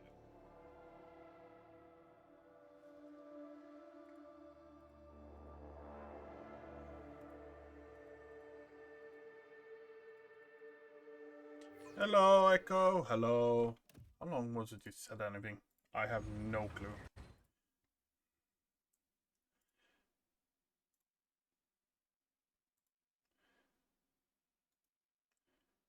Okay. I'm doing good, yeah? Heinrich enjoying frowns as his eyes sweep another over the playthrough of Rogue Manufactorum's Trader. dark halls. No solemn ceremony, no personal meeting with Magi. I fear we are too late and we won't be dealing with clandestine heretics after all. Binary arias of alarm stream out of Pasquale's Vox synthesizer. In their neurotic, broken rhythm, you sense a call to arms and a warning of danger. And the suggestions on how to proceed. To start, let's look around and find out why the arrival of the rogue trader did not elicit the usual fuss. To speak plainly, I would not count on a warm welcome at this rate. Yeah, Better no. keep your weapon at the ready. The sky was filled with chaos. Of course, there's not going to be... Yeah. 17 parts between To be fair, it's not been really long parts in general. It's been semi-short ones, like 2 to 4 hours, roughly speaking. Yeah, that was a while ago. Remind me what your mission... I assumed I would conduct an investigation and track down traces of the cult of the Final Dawn. I believe I can discard that plan now. Both the incident with the scrap code and the manner in which we were forced to land on Kiava Gamma indicate that the situation has taken a turn for the worse. Nevertheless, I must use this opportunity and try to determine what the cult was doing on an industrial world and what specifically interested them on a planet full of sacred machines and servants of the Omnissiah. First, we must find someone who can tell us what's been going on here. Heinrichs pauses, straining to hear something. If, that is, there is anyone left here to speak to. The interrogator nods, continuing to stare into the surrounding gloom. Know your duty. Well, let's put it this way. I think that last when I found it is roughly 360 hours ago. Oh, nice. How is it? Corrupted servitor. The Cogitators panel has dozens of breakers, but you discover the local data crypt with contents collected by either previous operators or the machine spirit itself. Using your access, you study the archives stored on this cogitator. Which is hidden in protection. Your knowledge of machine spirits is sufficient to trick the system and subdue it to your will. A false query, a crafty manipulation of the controls, and you get what you want. The instrumental terminals have already been replaced, and the material delivery systems are being prepared for divine transformation. The execution of the new procedure has been delayed, for there are some in our ranks who doubt the words of the fabricator censor and his votaries. And there are some who are not susceptible to the enhancement protocol that carries our tech comrades to enlightenment. May the deliverers of fate be merciful to them. Inaction is death, and I must be returning to our great work. Praise be to the truth that will reveal the path to the knowledge shrouded in darkness. Yeah, that is not a good sign. Before you is an ancient, but wholly typical console, intended for use by people not trained in the mysteries of ministering to machine spirits. The cogitator is completely silent, but as you approach, you sense the warmth emanating from its metallic casing, a telltale sign that the machine is working. Played at the moment, many Mindustry events, one being a live D&D campaign. Nice! Mindustry is one of those games I might try to get some more people into when time comes. But I remember you playing the demo and swearing for about 20 minutes constantly about how the conveyor system was so illogical and didn't make any sense.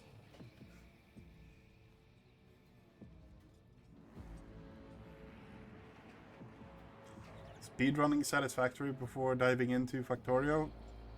That much? Yeah. No.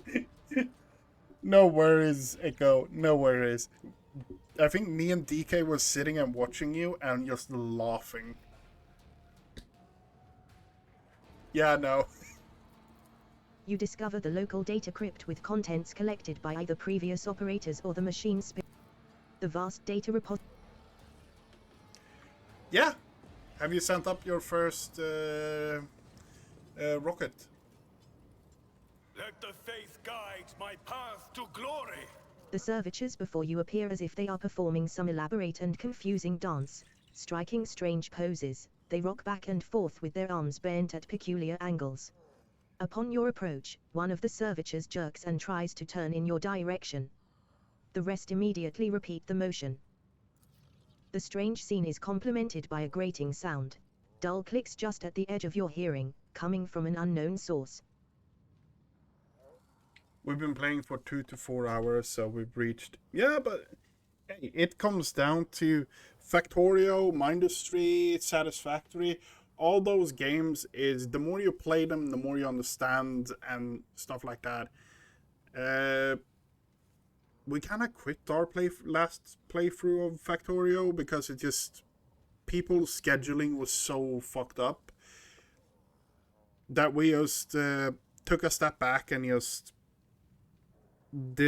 left that on the shelf. That might be coming up, because it's such, what is it? It's with the DLC. It's roughly 300 hours. No, 100, roughly 100 hours to start to finish when you have the DLC. So it's so much more in a playthrough. And the Castorio playthrough that we did was roughly 75 hours altogether. So it takes some time. Yeah. I want to speed run the free back-to-back hours. Don't scare me. No. With the DLC, when you add... so the base game is just one planet. You know that, right? In Factorio. With the other planets, they add... In my opinion, they add, for a new player, they add roughly 20 to 30 hours, and there's 4 planets. Yeah, it's 4 planets. So just the extra planets will add that much, because you have stuff rolling continuously and things like that. But that is one way of taking the challenge speedrunning. Have you heard of Death Worlds? That is taking it to the other extreme. And we have done I think we have done a few playthroughs of Death Worlds. I prefer Death Worlds more than I prefer speedrunning. But you know my type of playstyle. I'd rather have a high threat and a long game than a quick game overall.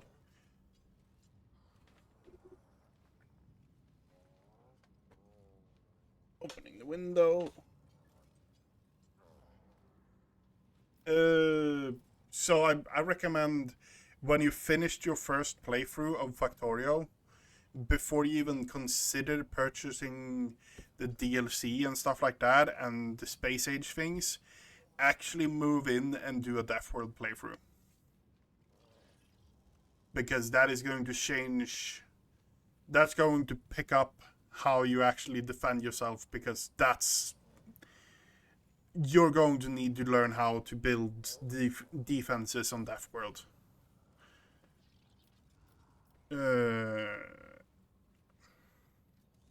Observe it closely. Based on a cursory inspection, you conclude that the servitors were designed for precision work on an assembly line, possibly circuit production. The number of high-quality, expensive augments in their bodies greatly exceeds basic standards. The servitor's hand moves. It is slowly reaching toward you.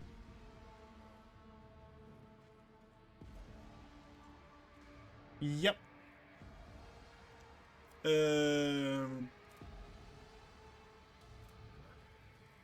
Avoid its touch. Gently and swiftly, you step away from the servitor.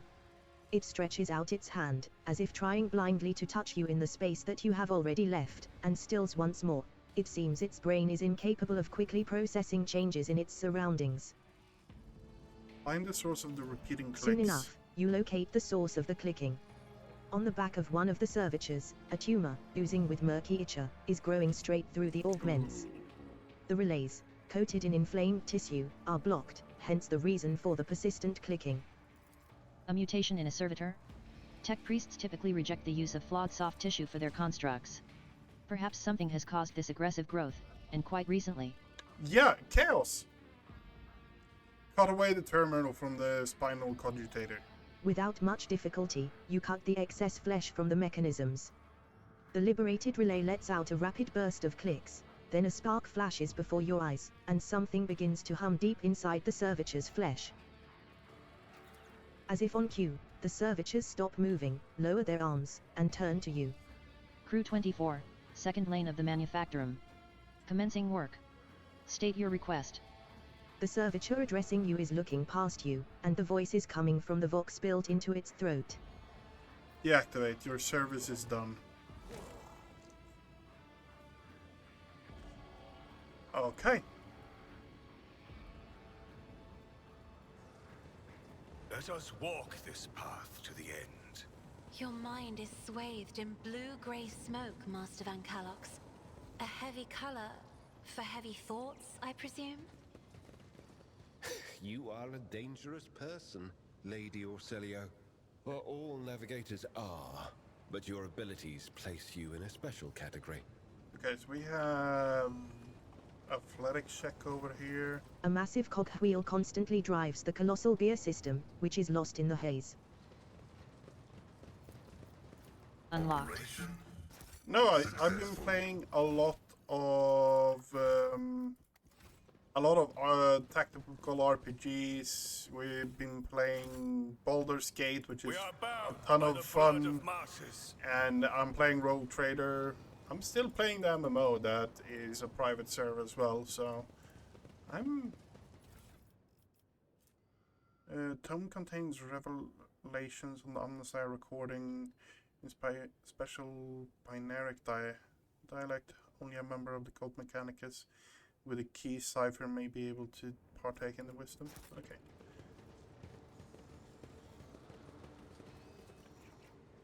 We need... There's a tech priest over here. Oh, he is...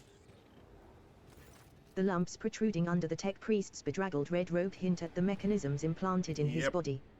You see his haggard and sickly face under the archaic respirator Dogmatic. I. A click, a clank, a barely audible hiss, and only then the tech priest's vox finishes the word. Identification. Yeah, I'm fully aware of it. Some people from Arcade Classic actually plays that. Request denied. Pasquale turns to you, his visor gleaming crimson.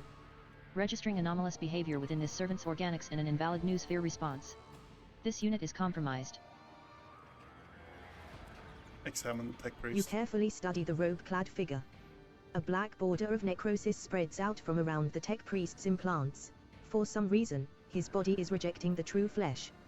A moment later, you recognize the dominant smell in the bouquet of scents permeating the air around the tech priest. The stench of rotten meat. Yep, fuck it. The tech priest draws his weapon, and as his robe opens, your senses are hit by a fetid wave of rot. Okay, have a battle.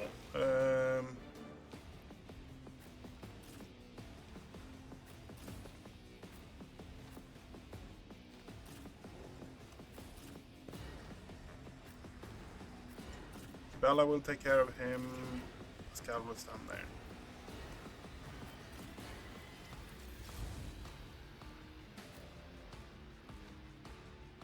Death comes in silence. The shadows will see it done, as on old days. This guy has some really high dodge. Okay, fair enough.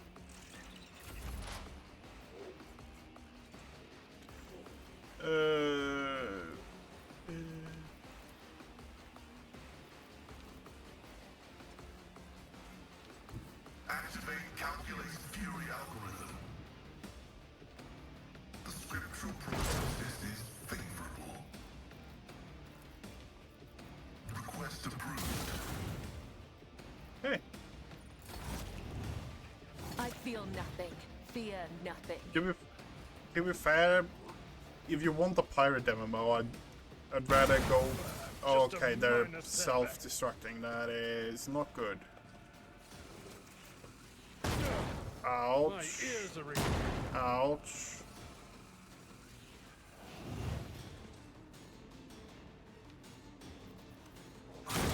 Ouch. Unbroken.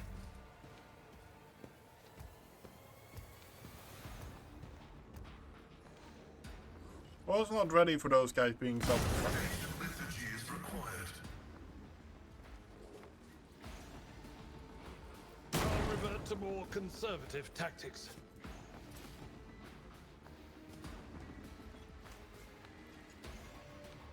The Undying One favors you. Accept his gift.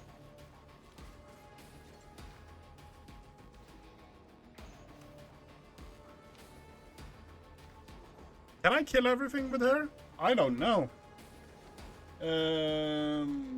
I go to try hard as a PvP pirate experience now. But Crosswind seems to be the kind of game that you can offer great evening of chill. Yeah, it is. I don't know what I was told about it exactly, but it is one of those games where, yes, you can absolutely have a great time just chilling with it.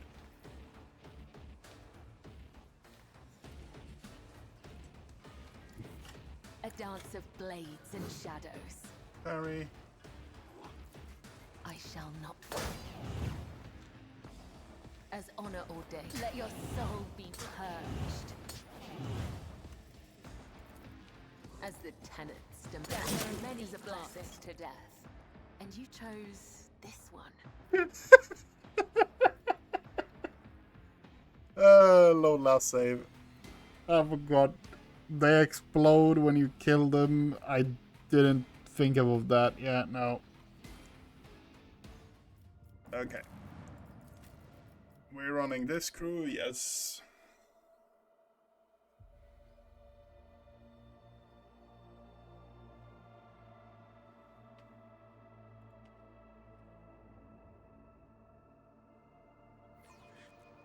The thing is, I like Arcade. Arcade is one of those games. Of alarm. Nevertheless, to start, the interrogator nods, continuing to stare into the surrounding gloom. Arcade is one of those games where it has everything that I like about MMOs in general. So I'm... Praise be to the Omnisar, whose might and power. Today. Before you the vast data before you it's one of those games that has before you appear as if they are performing some elaborate and confusing dance. The strange scene is complemented by a grating sound.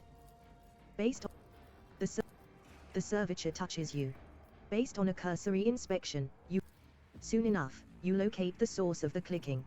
A mutation in a servitor? Without much, as if on cue, the servitors stop moving, lower their arms, and turn to you. Crew 24, second lane of the manufacturing. Commencing work. Oh, now I get them as a tag along. With okay. each step, I forge my destiny among the stars.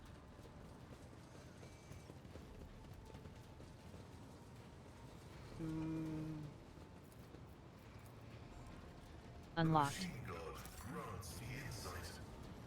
Your mind is swathed in blue-grey smoke, Master Van Calox. A heavy color for heavy...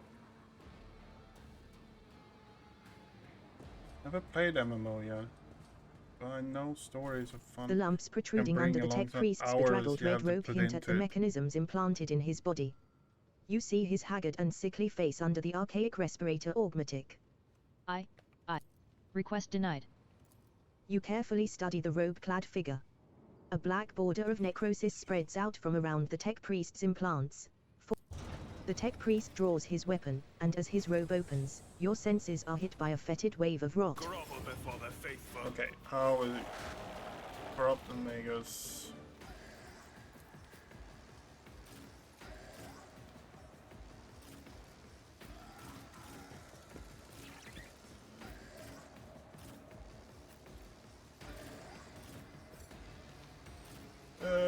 It is that. Then it's our servitors. Then it's Cabela, Harold.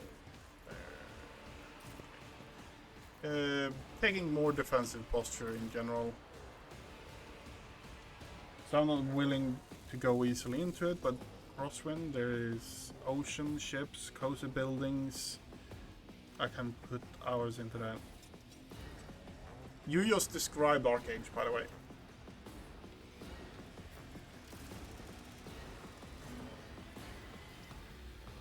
And yes, no, I fully understand you not wanting to put in hours in an MMO.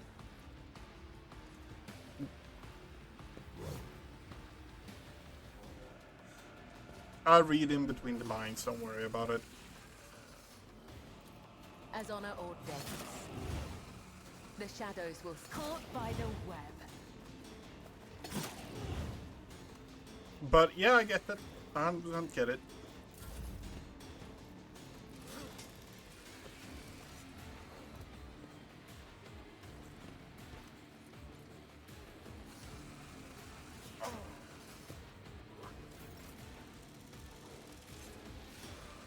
Battlefields are always drowned in scarlet.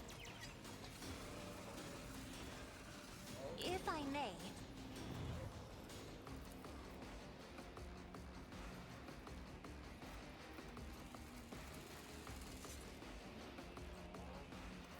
I'm not accustomed to being ordered around.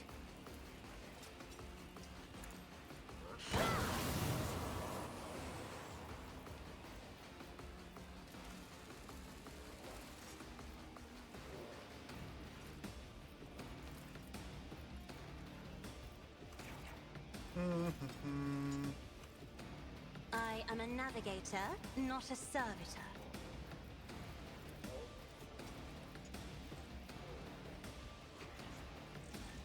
That costs 2. We're going to use that instead. Yep. Yeah. My vow is vulnerability analysis successful. The Omnissiah knows all, comprehends all.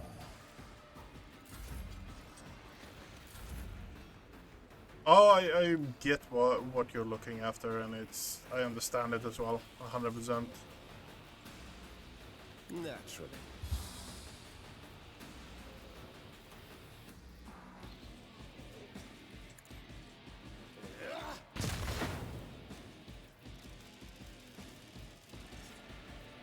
Did I put the ranged weapon on you? Just the psychic staff. Okay, fair enough.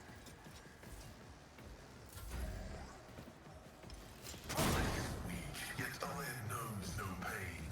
Yeah, that's a long fucking AoE on that. And you killed Pascal. You killed fucking Pascal. Of course you did.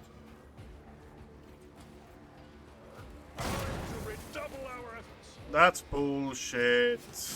Pain is temporary. Legacy is forever.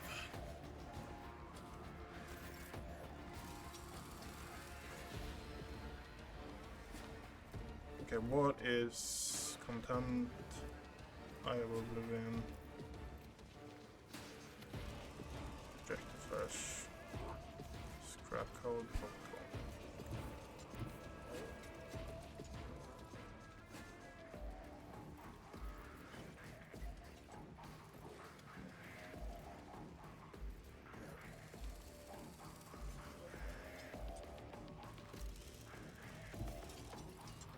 My place is at the fore. Took care of this one. Lesson. Careful now.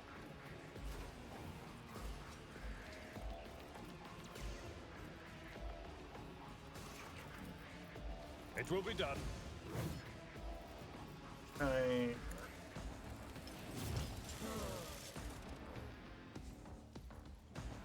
I've seen worse battles than this in my time.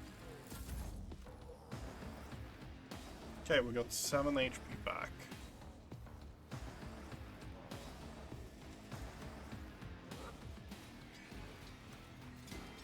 I don't have any way of healing me. That's the thing that bothers me.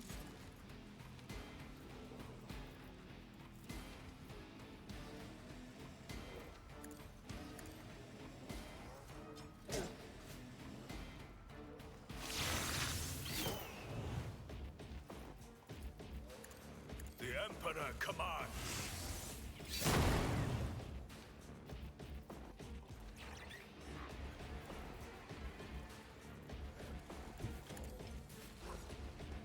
Dodged it. Great to see. I cannot comply. I can't allow myself to do this. This is beyond me. I will not be deterred.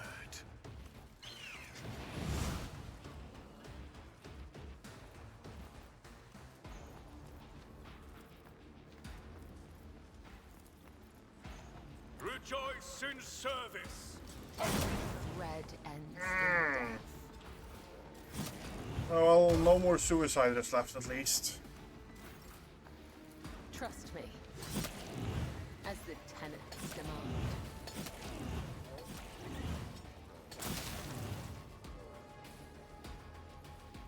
What? Why do we have 5 stacks? Allies will use free resolved until the end of every additional stack increases bonus resolve. Okay, so you have a ton of resolve. Okay.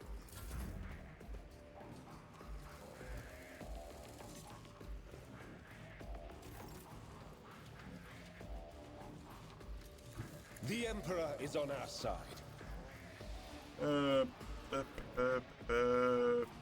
We are going Biomancer heal. The stink of scorched flesh fills the air. We are then going charging in. Lord Captain, nothing stands against me.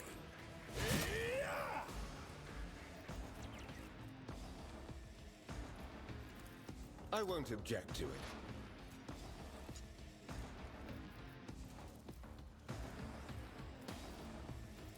Let's see to it. Okay.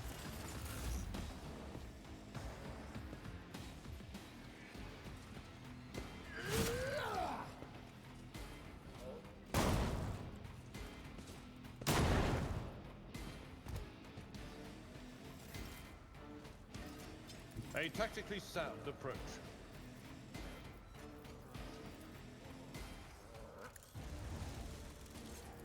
At your beck and call. He has a fuck ton of armor if I'm not wrong, and that's one of the reasons why we can't really hurt him at all.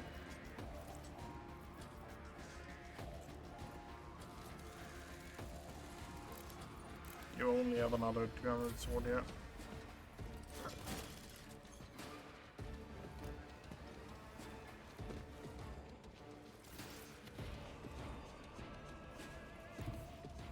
I'll put my psychic abilities to use.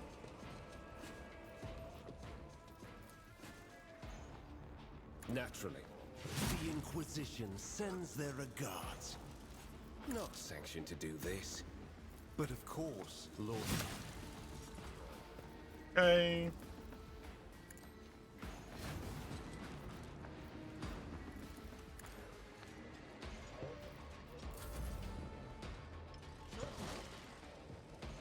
Yeah, when the walls are starting to bleed, that's a sign that, yeah, no, things are not going the way they should be.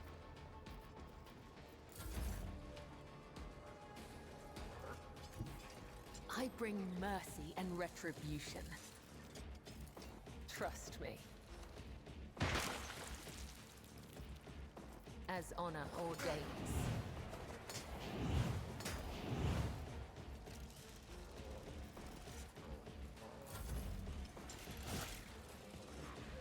All that bad luck makes me want to play Darkest Dungeon now. Bad luck or bad luck, that's probably not the right word for it. I won't do that. Let's see to it.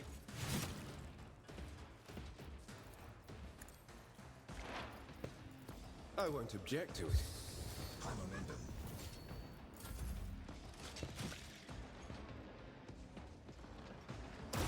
I think this place is set up to have more of a range.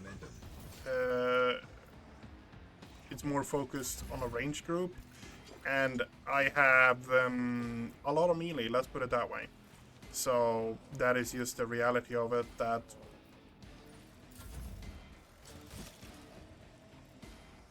all my range characters are currently dead. They were the ones that went down first. No, 100%. It's a lack of me having a horrible setup for this. Naturally. And that has to do with skill. What torments you? Let the faith guide my path to glory.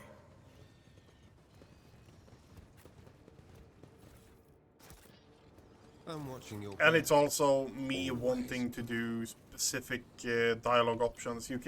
I think you can trick him into just leaving you alone, so you don't need to fight them right there. I think you can do that, but I don't really care about that. I'm going more for stupid dogmatic thing. The playthrough I'm doing is dogmatic, so I'm... How should I put this? If I see taint, I will kill it. There's very few times I'm not trying to pick like the really faithful priesty answer to a lot of the things. So I try to go at it in that way. That is how I want to play the game, so that's how we're doing it.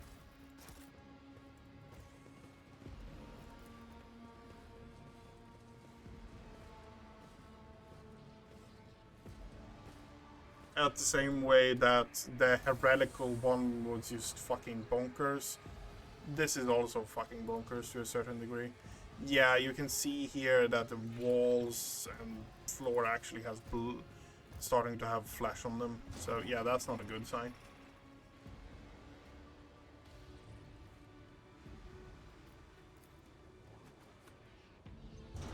That just moves it again. Okay, fair enough. Let us walk this path to the end.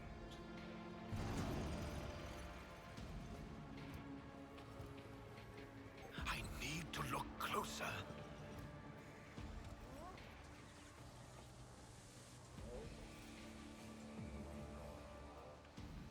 Come on.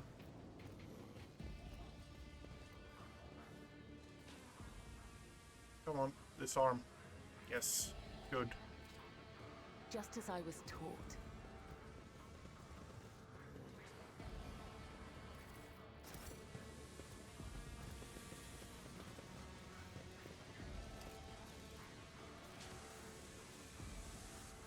Blood mixed with machine oil is barely visible on the dark floor. By the blood of masses.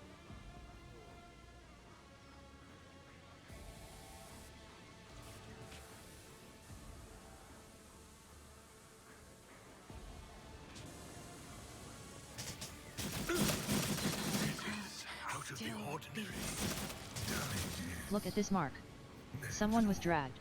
No, someone walked in our direction very recently. But we didn't see anyone.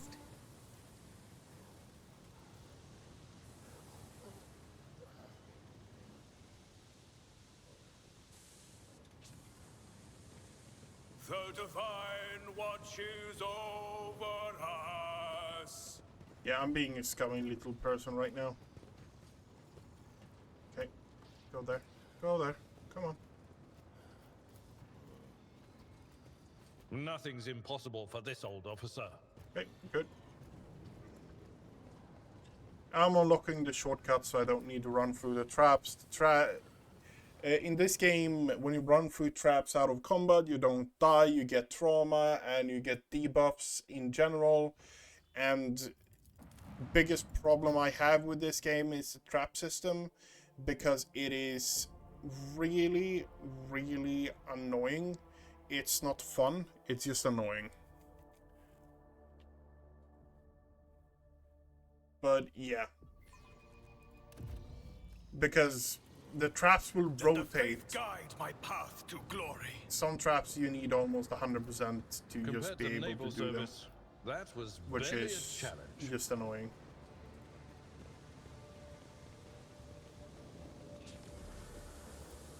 Yes, we're going to talk to the guy laying on the floor. Is blessed with multifunctionality.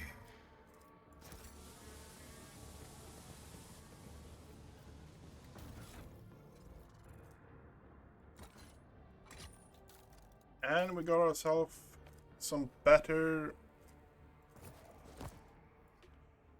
gloves. A small, heavily augmented man in a filthy, tattered robe stands before you.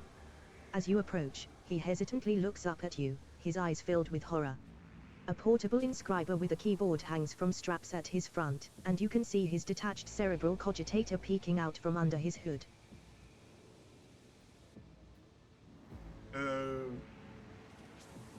What is the other games they actually make?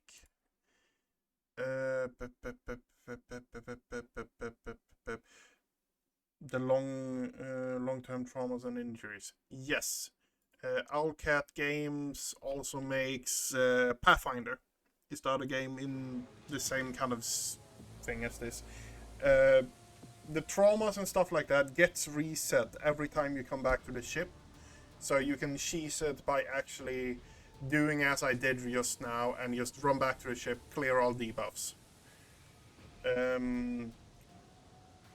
Yeah.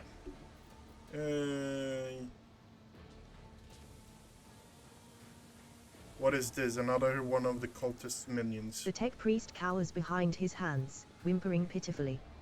No. No. I'm not a cultist. They tried to corrupt my mind with their heresy, but I ran.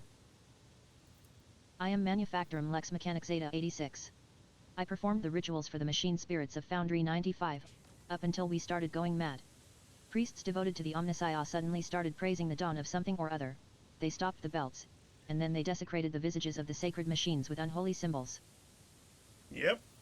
Some of them resisted, the others grabbed them, tied them up, and then they turned their implants to heresy. I saw the madmen, my former tech comrades, deliberately connect those poor souls to corrupted cogitators. I watched as they were infected with the scrap code, and did nothing to stop them. I am recording a violation of the commandment of thine own forge. Be a true sentinel, apostate Zeta 86. Your accesses are hereby revoked. Proceed with your report. The icy rumble coming from Pasquale's vox causes the Lex mechanic to lower his head in fear and contrition. How did you manage to avoid the same fate? I didn't avoid it. They performed the same procedure on me. I felt the touch of unholy code. I allowed it to control me. I abandoned my sacred post and followed one of the traitors, serving his will and gathering all the data for his blasphemous experiments. I was driven by an unholy impulse coming from the depths of my auxiliary cogitator, where the code had lodged itself. Before I found a way to throw off the compulsion, I witnessed horrifying heresy, the extraction of true flesh and its decomposition on altars, perverse procedures that resulted in here technical abominations. I even accompanied a fallen magus to the fabricator censor himself and attended the unholy mass he led personally. It was a wicked ritual, full of willful deviations and blatant inaccuracies, all to create an ungodly monster in the name of the final dawn.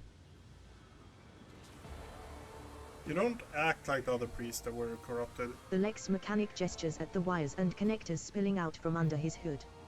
Praise the gifts of the Omnissiah, I managed to disconnect my external cogitator, which I used for primary data processing. The machine is corrupted, the scrap code is locked inside it, like a beast in a cage, but anyone who tries to look inside will fall victim to the heretical program. My primitive brain has been marked by corruption. I still see their silhouettes, hear their interference, I sense the malfunctions in my Dogmatics, but I was still saved from the great sacrifice. Oh, blessed are the workings of the Omnissiah and his benediction that shelters the weak from evil. Heinrichs tenses ever so slightly at the Lex mechanic's words. You see his hand casually stray to the handle of his weapon, but the interrogator is in no hurry to act. You mentioned monster is some kind of weapon. No, not those constructs that are melted down in furnaces and sent into the depths of the Manufactorum. It is some kind of semblance of a cogitator, a nightmarish parody of a sacred machine, powered not by the Omnissiah's grace, but by the unholy spirit and life force of the unfortunates imprisoned on the lower levels. I don't know much, except that the fabricator censor saw that machine as special. It was special to him and to the crazies who defiled the Omnissiah's abode with their obscene blasphemy. For the final ritual, he even called upon one of the Astartes heretics who arrived at the Manufactorum after the start of the uprisings. Oh. He did something terrible.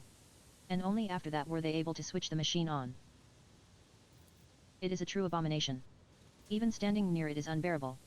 I believe that even those who have been deprived of the Omnissiah's grace still feel its influence on them, its monstrous power utilized for unholy computations and chaotic calculations.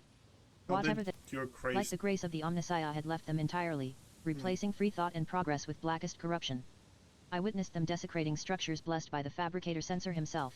Though what do the blessings of that rotten traitor count for now? Yeah. Like men possessed, they set upon the sacred instruments and assembled shells and nodes that didn't match any diagram or blueprint I'd ever seen. Sacrilege. You imprisoned someone on... The lay servants of the main units, they live in isolated segments under the sacred machine halls. I heard they were locked in there after the takeover. Then my crazed brethren changed the system for disposing of slag waste, and covered the machines in cursed symbols. The Lex mechanic hesitates. After they started the cogitator, they dragged the survivors out of the segments under the machine halls. Well, what the survivors had turned into. You demonstrate exceptional powers of observation and recall for someone who just happened to survive. I'm a Lex mechanic. Gathering data is the purpose of my existence. That's even what they used me for. He trails off, belatedly understanding the subtext to the interrogator's words. They used me against my will. The scrap code turns everyone into their slave. Before I rid myself of the cogitator, I was forced to serve alongside those who perpetrated these atrocities and witness their obscenities. The interrogator tilts his head. Servant of the Omnissiah, I must know more. About the final dawn, the fabricator sensor, his mass, and about this machine as well. I could give you the coordinates, but... The Lex mechanic drops his head. Even though I was present for many blasphemies committed by those heretics, all the details that were captured and processed by my true flesh are in the Dogmatic that was corrupted by the scrap code.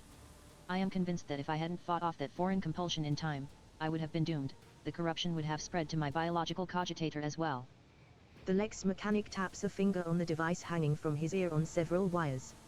I swear that no devout tech priest should come into contact with what's hidden in that once sacred device. Heinrich's expression shifts as he stares intently at the disconnected implant and the still intact connectors protruding from under the Lex mechanic's collar. Abelard notices the look on Heinrich's face. And once he does, he sighs heavily and looks away. Henriks, what do you think? Heinrichs does not speak for several seconds, gritting his teeth. Then in a meditative tone, as though he is musing aloud, he addresses the Lex mechanic. There may be a way to retrieve the cogitator's contents via another device. The Lex mechanic shakes his head in reproach. Even if the very idea of exposing a holy machine to the scrap code wasn't profane in itself, my Dogmatics are not universally compatible, they cannot be connected to another machine spirit. They were created to interact within the system of my true flesh, to innervate my compulsor unit and output data via the inscriber. Once I am safe, I swear that I will immediately perform a cleansing rite and destroy. In other words, there is only one way to extract the data stored in the cogitator. What are you talking about? If we connect the cogitator to the Dogmatic system, the Lex mechanic will serve as a conduit for transmitting the data. We will learn the details, even if they are incomplete, of the things he saw and heard but is now unable to recall. The Lex mechanic, who has been listening to your discussion in puzzlement, finally understands what is going to happen to him, and he begins to back away in fear. No. Anything but that. I'll die. No, it'll be worse than that. I'll succumb to the corruption. I'm begging you. Please. I'd rather be burned as a heretic than have the scrap code in my biological cogitator. At these words, Heinrichs pauses for a fraction of a second, almost as if he is reconsidering. In failing to offer any resistance against the enemies of the Omnissiah, Unit Zeta 86 lost the grace of his machine rank and was recategorized as a resource of the Manufactorum. The defilement and torment of said resource, if committed to advance the struggle against heresy, will not be deemed an apostasy or malefaction against a living soul. Upon expiry of the unit's utility, disposal is recommended. We cannot allow the information to go to waste. One life is a small price to pay for the good of the Imperium. For the good of the Imperium. Like a snake, Heinrichs lunges at the Lex mechanic, whose mouth opens in the beginnings of a squeal. Pinning the babbling Lex mechanic, Heinrichs uses his free hand to feel for the connectors of the external cogitator, and then for the socket at the back of his captive's neck.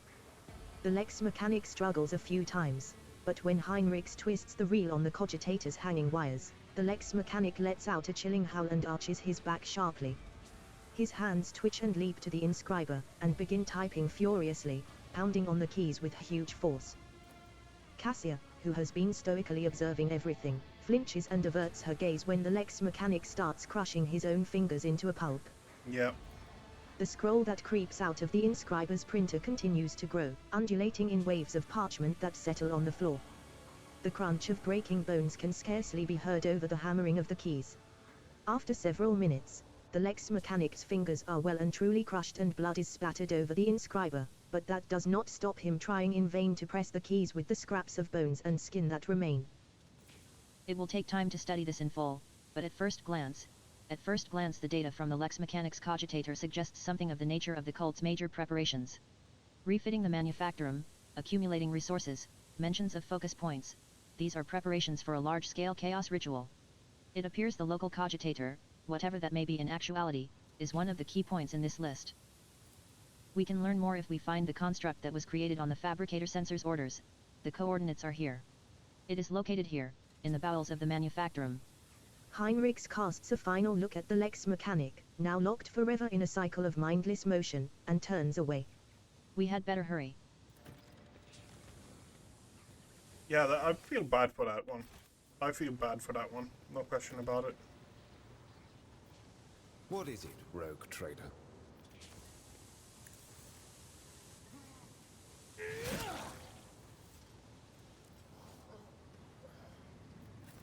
We Yep. shall reclaim Put him what out is of his rightfully misery. ours. That's probably the most humane thing we can do. An expected result. The screen of this cogitator shows a scrolling line of repeating technolingua. Staring at the obscure symbols gives you a headache.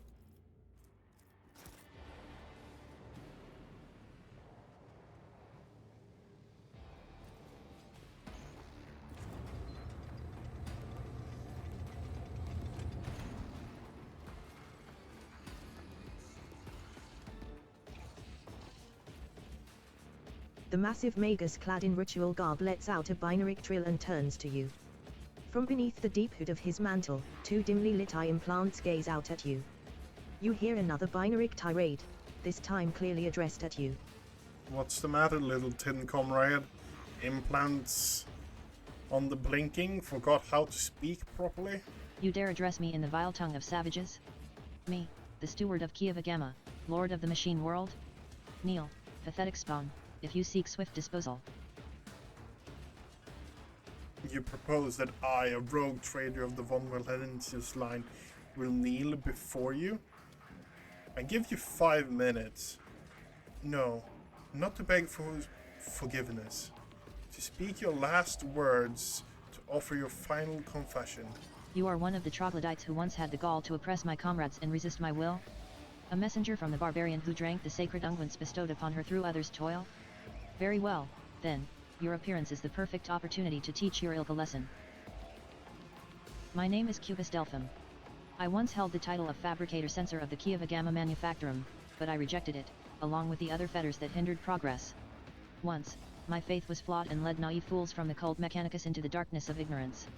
Now I am this world's master, and serve the true gods. You tread upon their territory, and you do not number among their legion servants, therefore, you must be subject to immediate disposal. As the senior functioning member of the priesthood of Mars, I, Magus Explorator Pasquale Hanuman, declare this temple to the machine god compromised and forthwith forbid all service within it. I dethrone the Fabricator Censor, the ignorant heretic who has betrayed the Omnissiah, and condemn as anathema any and all standard procedures implemented by him. Let the cycle of the blasphemous operations he has put in motion be discontinued. Pasquale switches to binary, and you hear dissonance burgeoning in the depths of the Forge Cathedral. Some of the giant mechanisms heed his order and go still while others, obeying the Fabricator Sensor's will, continue their work.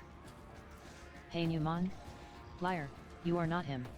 Demence Hanuman obeys me, his mind is open to the voices of the void, and the scrap code he created protects my world. And I'll not have you, rusted refuse from the misfit caste of explorators, call me ignorant. This statement is false. Your regalia have been revoked, you have been deemed defective and will be eliminated. Pasquale turns to you and says dryly. Initiating Heretic Surge, designation, Demence Hanuman. I wish to execute the retribution procedure. I usually prefer negotiating to fighting. Fighting destroys property and wastes resources. But in your case, I'm afraid extreme measures must be taken. You may be driven by your will to fight, but know this, Kiava Gamma has already been converted. Its lines have been restructured, and its servants have already tasted the fruits of progress. In the crucibles of this manufactorum, torrid liquid metals will be used to forge vessels for sacred spirits.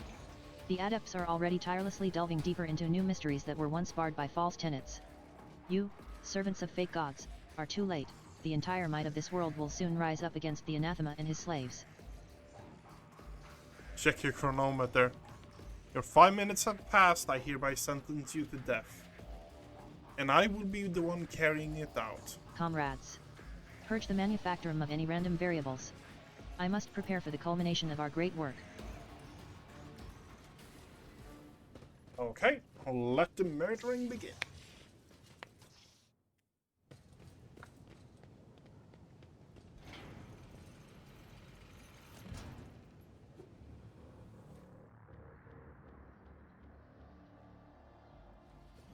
Okay. My faith is my shield.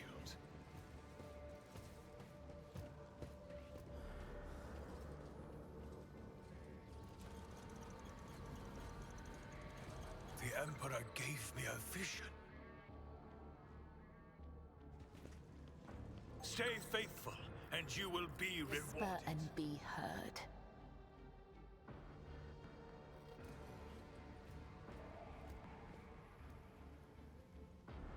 Another step, another thread. Just as he ordained.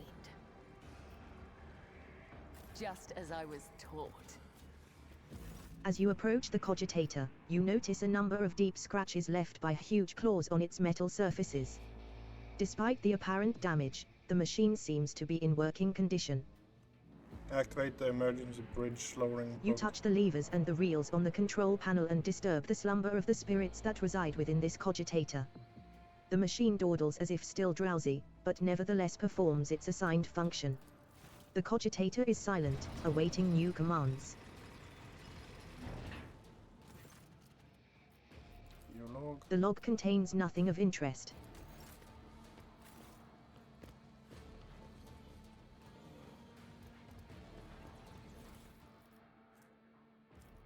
More ammunition. Okay. With each step, I forge my destiny A among bitter the end. stars. The Vizier. Would he be proud? Am I?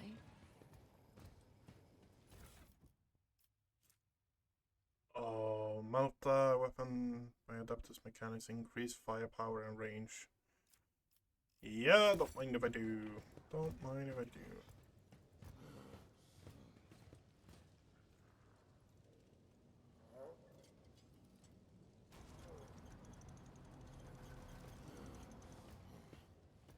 Something is howling within the metal housing, as if the machine spirits of this cogitator are lamenting some irreparable loss. Your knowledge of machine spirits is sufficient to trick the system and subdue it to your will. A false query, a crafty manipulation of the control. You gain access to the cogitator's systems. You touch the levers and the reels on the control panel and disturb the slumber of the spirits that reside within this cogitator. The cogitator is silent, awaiting new commands.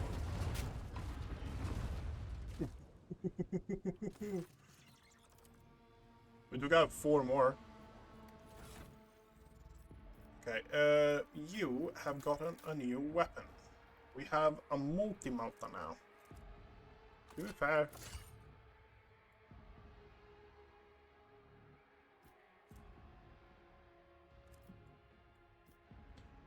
That is a Malta gun. A multi-Malta. Multi-Malta, where do we have it? There.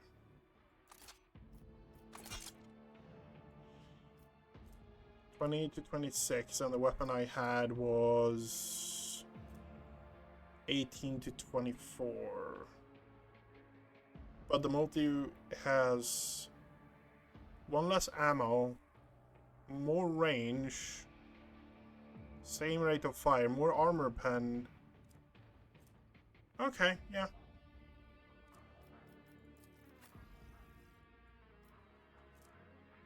I'm currently creating some interaction commands for our D&D campaign.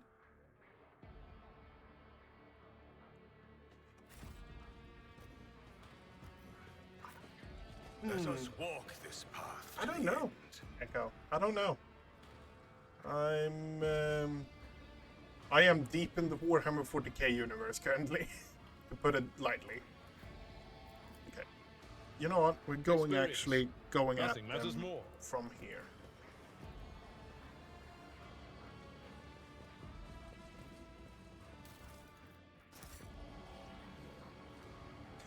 Okay. Is there, what kind of setting is the D&D? Is it technical? Is it medieval? what are we talking? What is the setting? Because the setting will determine what I will suggest.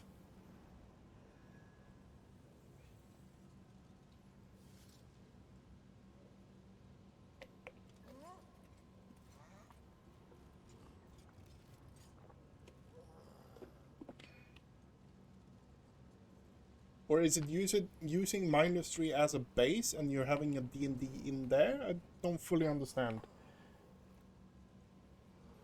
But what the setting is will determine what stupid thing I will suggest.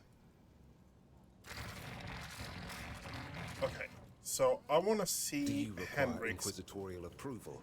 actually doing good. Watching the lazy handle sacred technology Going breaks there. my heart. What advice do you seek? Wait, don't you have a melee weapon now? Oh, you actually have that as a melee weapon. Do I want that for you, a melee weapon? No.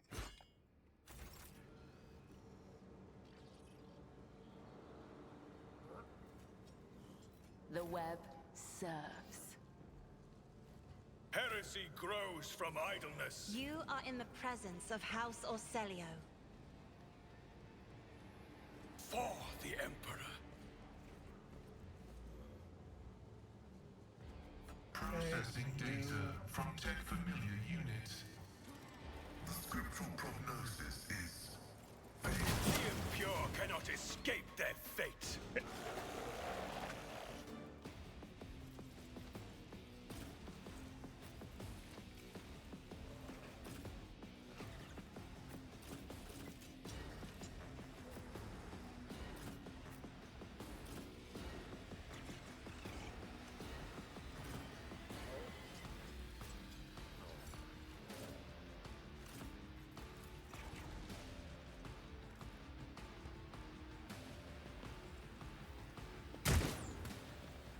Mix of -3 universe, only pictures as support, medieval/cyberpunk, with a bit of dark fantasy as ambient gameplay.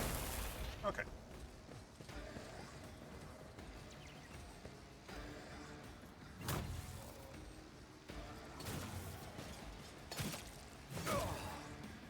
I've suffered worse.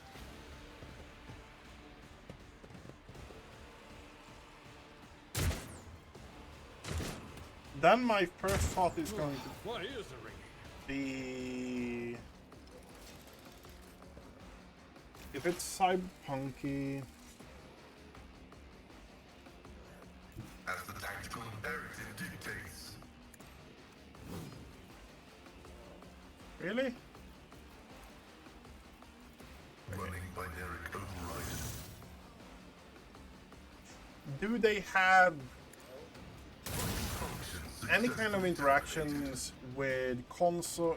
Hard to explain. It's based on a game with addition of classic. You can go to an inn, give yourself deep dark powers in the deep core temple, and change part of your character in cyberpunk manner. Okay.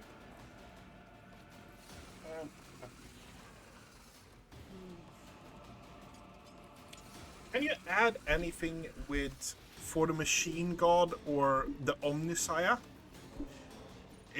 We're on. Okay. Why I'm saying that is because we are on a planet with pretty much, humans switching out body parts for mechanical parts fully, and pretty much saying praise on Messiah to pretty much worshipping machines, to put it easily.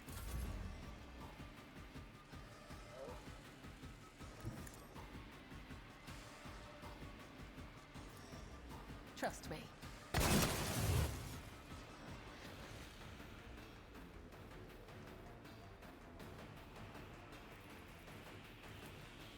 The shadows will see it done, as the tenants demand. I shall not fail. Let your soul be purged. There are so many things I can say to you that might give you a bit of an idea of some stupid shit. But right now, that is the most simple thing. There is currently a faction in Minor Street, Derelict, that could have that kind of lore. Yeah.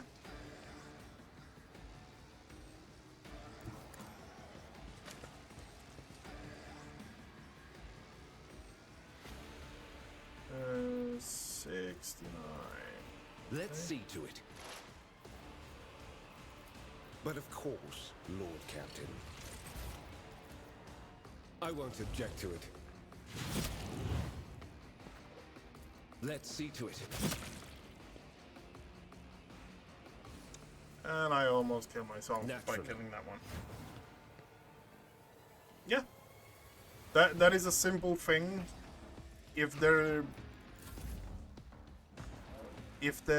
are familiar with Warhammer, that is something they will. Give me strength. There will be a faith command that viewers can trigger once per hour.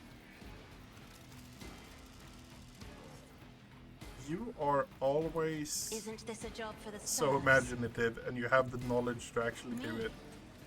If you insist, Lord Captain. And so shall it be another step towards our ultimate victory.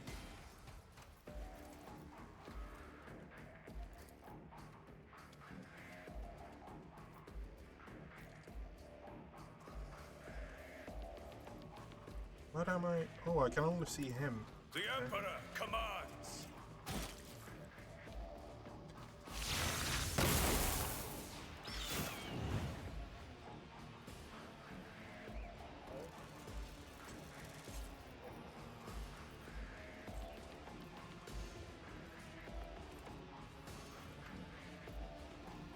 A few entries about a group of machine god worshippers approaching the group will be headed. Okay, cool.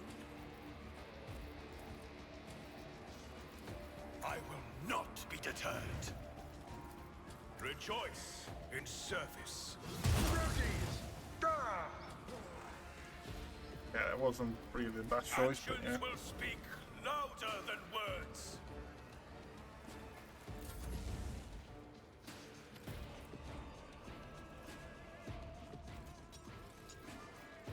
Isn't this a job for the serfs? If I may, as duty demands.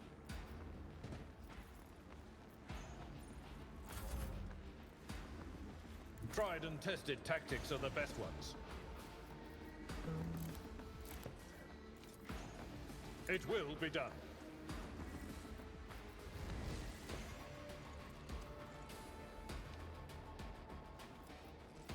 Indeed. Hey, we're popping that, popping that.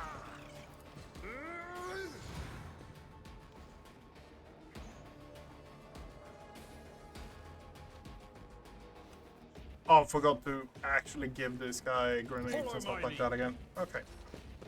At your beck and call. It will be done.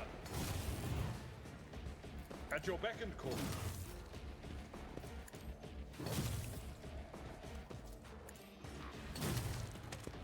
Reduced to dust. I've seen worse battles than this in my time. Okay.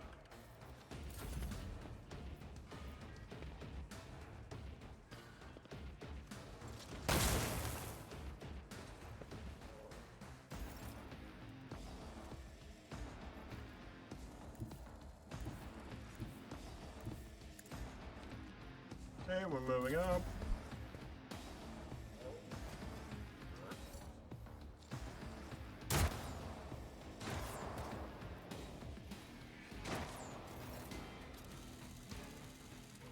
Heavy is the tread of his faithful. Can I actually shoot all the way? Yes, I can. Don't mind if I do. Messiah condemns you. I like that one.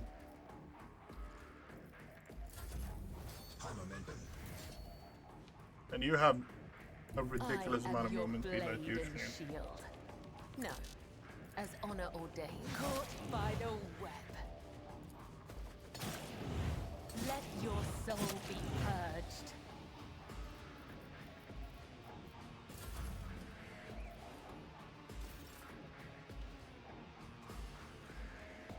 Everyone, step aside.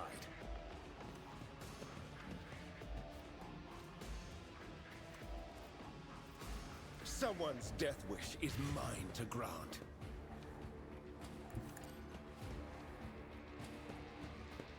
And we do this. Let's see to it. I'm done with this one. Get me a target. Your reckoning is due.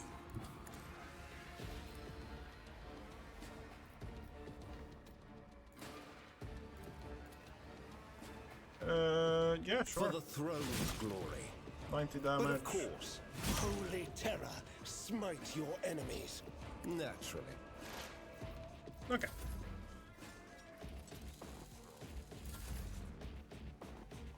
A tactically sound approach.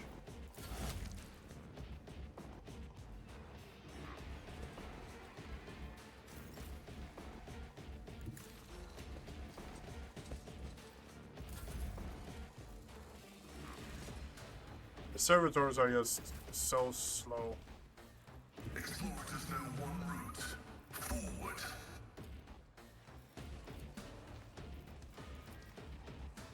My competencies are not that universal.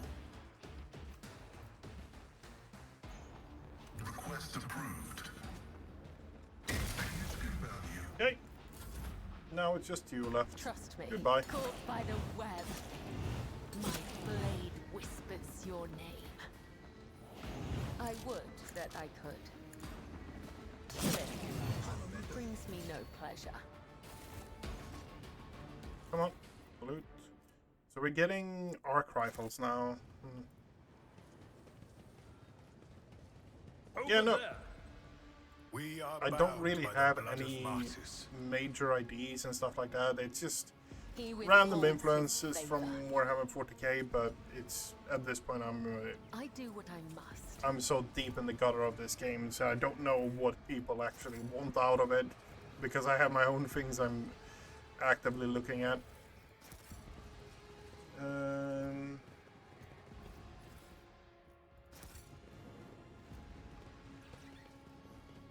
We got that. We got that. Certified We have a bit more watches here we over can us. loot.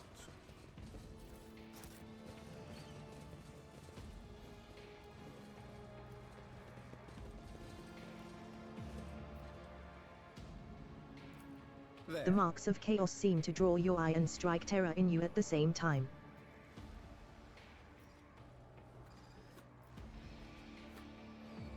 Hey.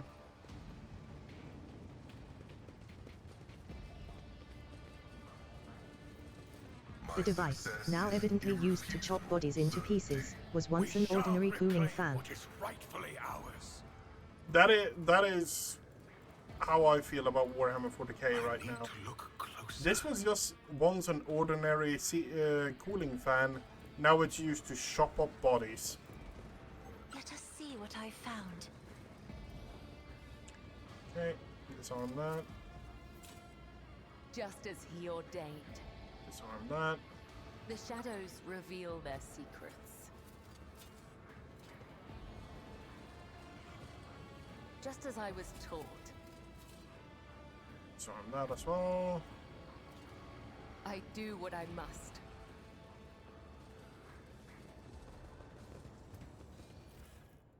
More multi-keys. What do we have here?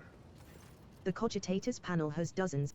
You log. discover the local data crypt with contents collected by either previous Sometimes you consult the appropriate treatise on Tactica Imperialis and weigh every step. Sometimes, though, you just fire your biggest Let cannon the faith and save guide the day. my path to glory. What is it over here we missed? Oh, we missed that little thing? Okay, fair enough.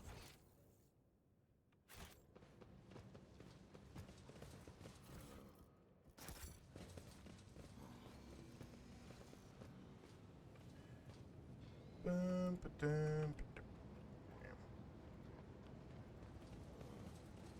I am actually interested in starting to play this game in Iron Man mode, but it's one of those where I might actually The system accepts the access codes.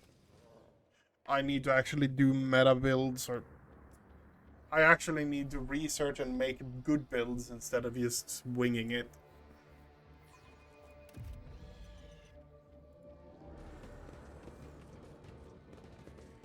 Yeah, this is probably one of the more disturbing things. Numerous wires and pipes run to the filthy cages. Heinrichs casts a scrutinizing eye over one of the cages, before withdrawing his weapon and approaching to examine what lies inside. Careful, Henriks. Look at it. Heinrichs gestures toward the cage closest to you. Through the metal bars, you see it truly is a pile of human bodies, or something that used to be. The monstrously deformed bodies have fused together in places, while others were severed using saws and knives, leaving wounds seeping pus and slime, wounds that are agglutinating and sprouting tendons. Rods connected to wires that run to a nearby cogitator bristle across the flesh. One of the human heads turns to you. Mercy. Even attempting to speak causes the mutant pain, but he bears the agony and forces out the words. Mercy. You examine the pulsating mass of flesh. The creature in the cage seems to be composed of several bodies joined together. You see no sutures or any other means by which the separate parts could have been connected. Among the layers of meat, you can discern large knots of muscle, various limbs, exposed bones, parts of faces, and entire heads. Only warp sorcery is capable of creating such an abomination while preserving its ability to live on. Shoot it in the head. The flesh explodes in a fountain of lumps, stinking spray, and bone shards. The gaping wound closes in an instant, and a different face emerges from the fleshy depth. Heinrichs takes in his surroundings and once again fixes his attention on the contents of the nearest cage. I'm beginning to have some idea. The Lex mechanic mentioned the inhabitants of the lower levels who had been imprisoned in their homes. He said some of them were brought here. The cultists did something to those poor people, in their own home, and now they are studying the result. Lex mechanic was talking about some kind of slag waste disposal and chaos symbol on the machinery. What kind of arch enemy's minion doing to people on the lower level? To know the workings of dark sorcery means allowing corruption into oneself. Heinrichs scowls. These are warp mutations, no doubt. Perhaps there was some side effect, and that is why they were brought here, to be connected to sensors and cogitators. Even fallen tech priests who have rejected the Omnissiah are driven by a perverted hunger for knowledge.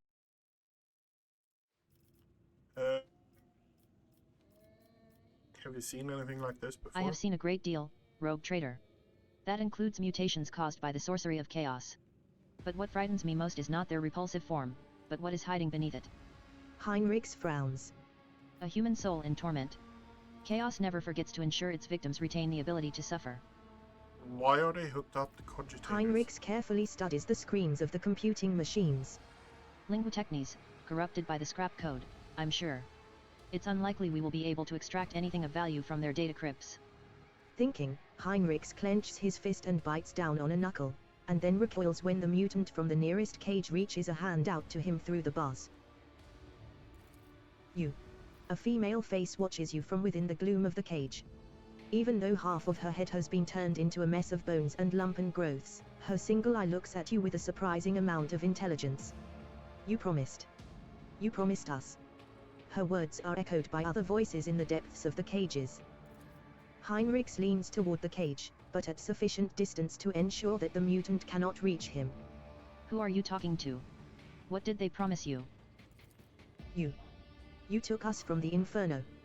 You promised us a reward. You. Her face contorts in a grimace, and the creature's lips stick together like melted wax.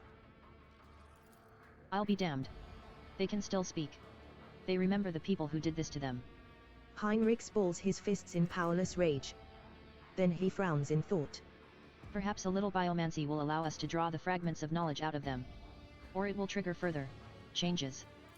Not missing Pasquale's sober interest in proceedings, which he is dutifully recording in a data slate, Abelard raises a brow. Esteemed Magus, these are your comrades. If I may ask, do you feel any compassion for them? Or, at the very least, regret? Regret for the losses that these poor people represent to the Adeptus Mechanicus? Negative. What I am currently observing is not my tech comrades, but merely their biologically functioning remains fashioned into a specimen of an unnatural perversion of technology. I am under no directives to feel any affinity for such specimens. Kibella stares at the pile of fused flesh without blinking. I do not hear their names in the Undying One's whispers. They have become too twisted, and he no longer remembers them. That will make them talk, we must use it. Heinrichs nods. Yes. It's possible another person would refuse to make such a choice. But we can use this situation to help the investigation. I'm not going to argue with you. Seems your mind is already made up. Heinrichs hesitates for a moment, then closes his eyes and raises one hand. You are enveloped by an otherworldly chill. The mass of flesh in the cage suddenly rears up, the mutant wrenches open its glued-together lips and begins wailing frantically. The shrieking is echoed by a chorus of howls and tortured moans coming from the neighboring cages. The mutant changes before your eyes. The tumors recede like an ebbing tide, revealing an emaciated female face twisted in agony. The woman gasps for air, stretches her now mobile neck, and exclaims, "Liar! You promised to kill me. You promised me deliverance. Every one of you, everyone told me to have hope and the pain would go. Accept the truth, for that is hope. My only hope is to be freed from this pain. Please make it so. Make it." A lump of flesh behind her head shudders and sends out smooth, fat tentacles that cover her wailing face and drag it into itself. You feel the pressure in your ears. From the cage you hear a steady, almost imperceptible sound that fills you with despair and horror. With a sigh, Heinrichs lowers his hand and looks at what the creature within the cage has become. A wetly gleaming mass of meat and gristle that no longer bears any hint of its human origins. It pulses vigorously. And that's it? Yep. The lamentations of dying people? No, not just that. What it said about hope sounds like a lie of chaos, which it uses to take root in weak minds. I believe the corrupted tech priests repeated this phrase like an echo of what had been instilled in them. Whatever the cult of the Final Dawn is planning, false hope is a key component of their plan. It's a lead. A small one. That's that, then. But do you know what bothers me, rogue trader? The number of people here, there are too few. The lower levels of similar manufactorums are inhabited by millions. What happened to the rest of them? Heinrichs shakes his head. I know I won't like the answer. Let's go. We still haven't done what we came here to do. Yep. We are And that's the bound by disturbing the fact blood about of this. martyrs.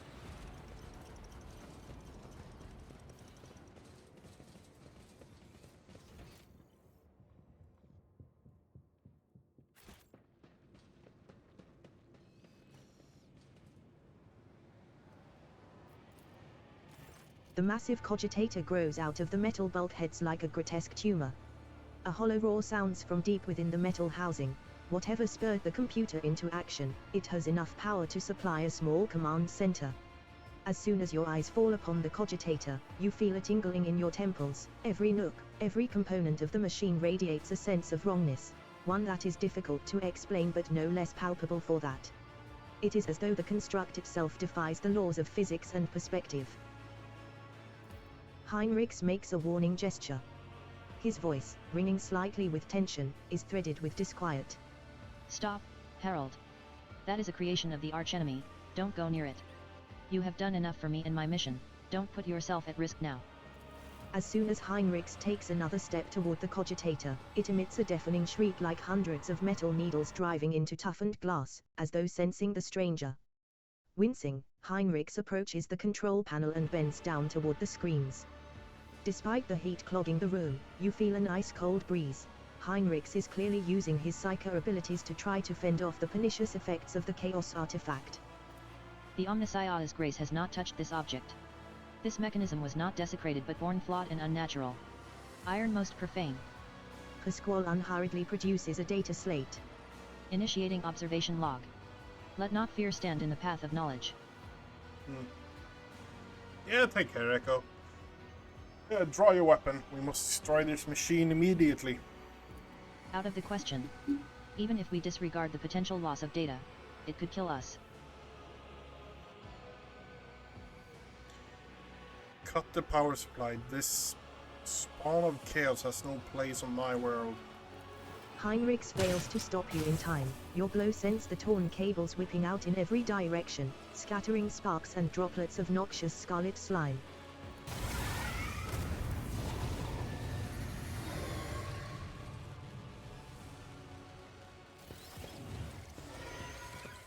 Fail the quest? Okay, fair enough.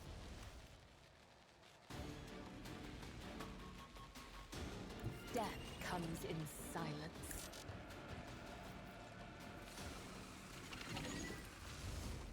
As honor or death.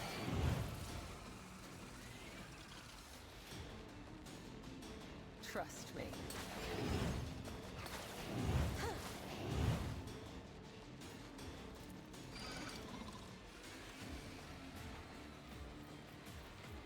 Okay. An offering of blood.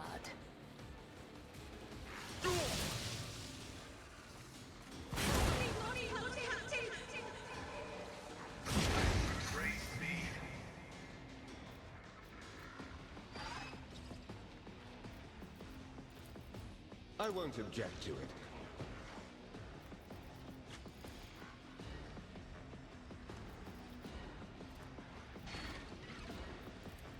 Let's see to it.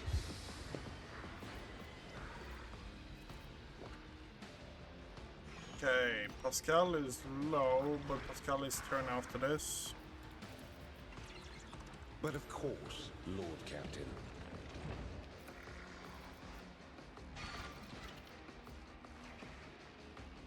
I won't object to it.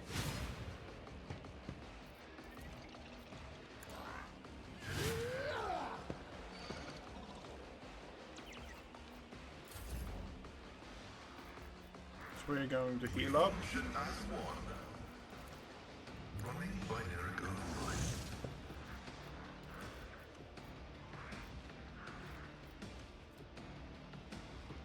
Start of the turn.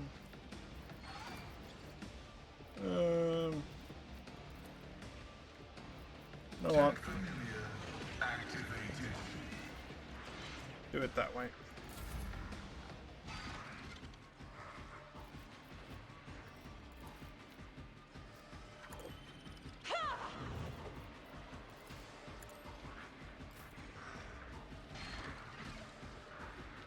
As the tenets demand.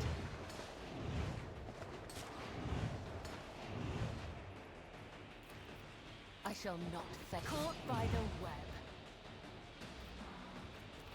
Okay.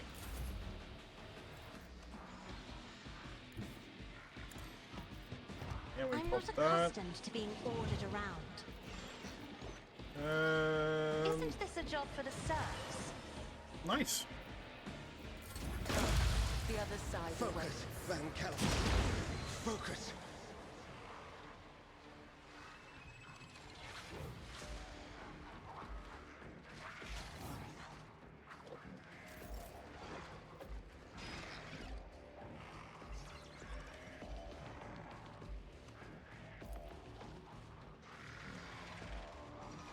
Okay, I'm going to do It will this. be done. And provoke I will him. do my duty. Give up now. pleasure. How? Okay, that's interesting.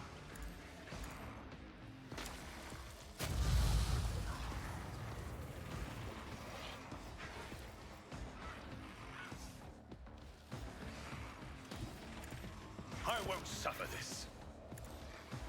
Let my fury rain down upon thee. Let this be the warning to all who oppose us.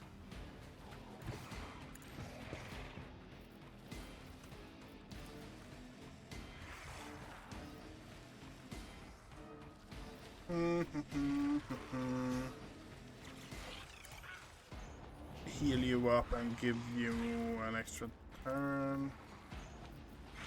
No, let's kill off So it shall as be much done. as possible.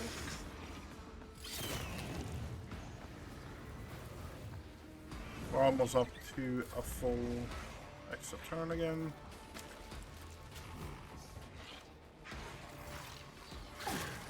Ouch. If this is my death, may my blood be a weapon. The loss of a unit. You don't frighten me.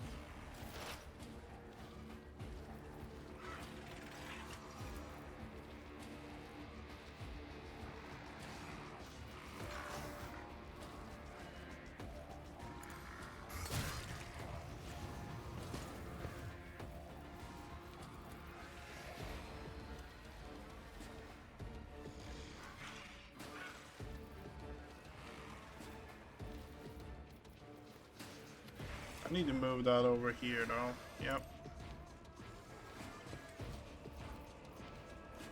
Bum, bum, bum.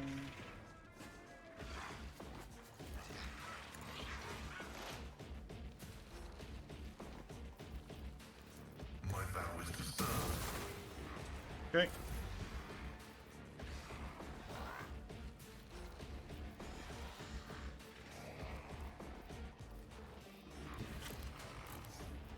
Be careful not to cross my gaze.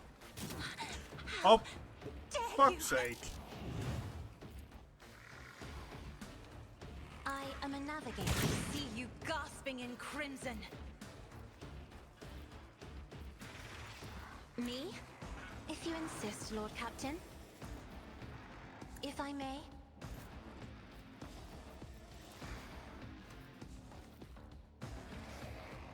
Well, that was good. The scriptural prognosis of desire condemns you. The order is contrary to dogmatic protocols. Running binaric override.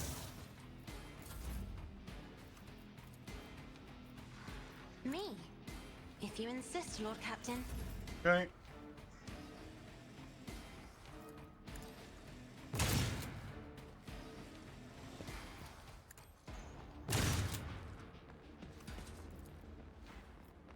The Emperor commands.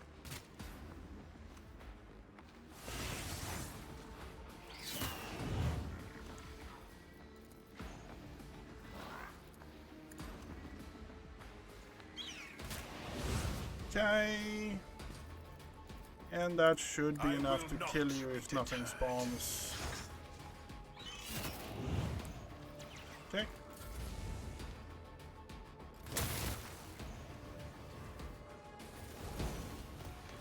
Heinrichs comes closer and stares at you, his eyes gleaming with naked, scorching rage. What have you done? Years of work, agents' lives sacrificed to uncover the cult's secrets, and you destroyed it all in one fell swoop. I did what any loyal servant of the Emperor would do. Heinrichs is silent for a few moments. Yes, Harold. You acted as the will of the Imperium dictates to all its humble lay people. It was a mistake to trust that you would see the difference between people like me and people like you. At any rate, rogue traitor, the Inquisitor will hear about this in my report. Yeah, I will. Honestly, that's probably the best thing I did, but yeah, sure. For one round, the obscured enemy attacks against the cyber eagle always hit the enemy's allies.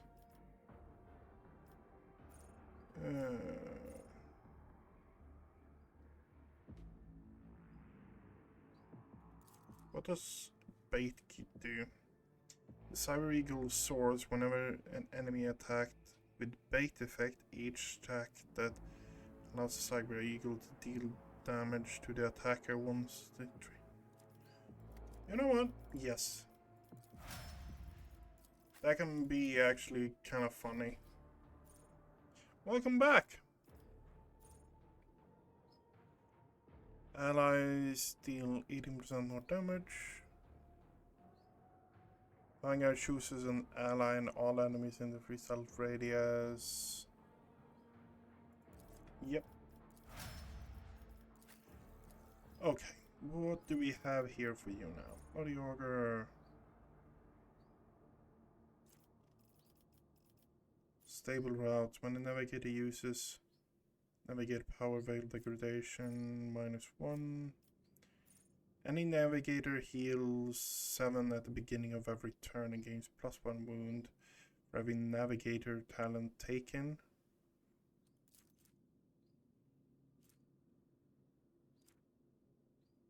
The navigator heals 7 wounds at the beginning of every turn and gains +1 additional wound for every navigator talent taken. The healing increases by +1 for every creature killed in between the navigator's turns. Gain willpower and all enemies within until the end of area. Allows creatures in the area must pass a willpower test to immediately move out of the zone. Even if they're stunned, immobilized, the movement trigger attacks of opportunity from the navigator's allies who has passed the test outside. Curse. All incoming warp damage is increased by 14 and increase incoming damage by 12. At the start of their turn, the enemy closest to them also becomes cursed. Oh. Every creature in it and enters it beginning. Okay. Yeah, I had a level up, so that's currently what we're going through. Immediately inflict bleeding on an ally. I don't want to do that right now. Next melee attack forces all enemies hit to run away. Okay. Bloody Curse, Dance of the Blood. Death Cultist allies deal 2 agility. Percentage more damage if enemies is bone. Okay, yep. Wait.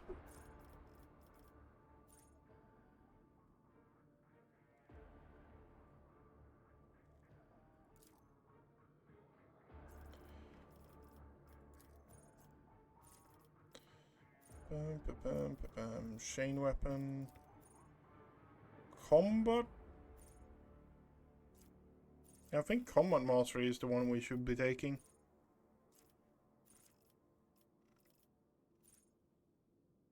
Yep.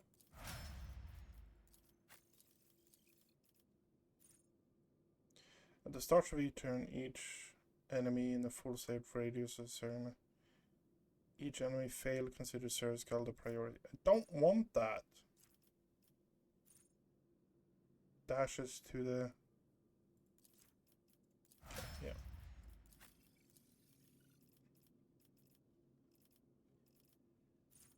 Okay.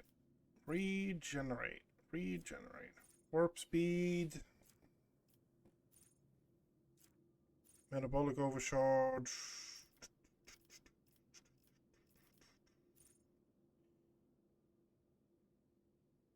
Gain the hammer. Next time they deal damage. This damage is increased by 27. Psychic power can be used while at least one ally is affected by. Light of the Emperor. Heal all. Purge soul.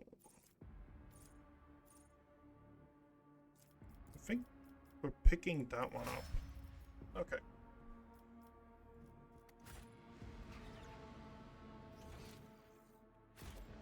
Know your duty.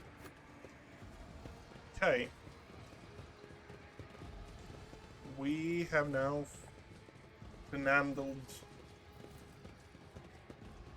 I don't know if that was the right thing to do, but I felt like that was the right thing to do. The fact that we shot out the power cell for the corrupted PC or cogitator. I feel like that was the right thing to do, honestly. Okay.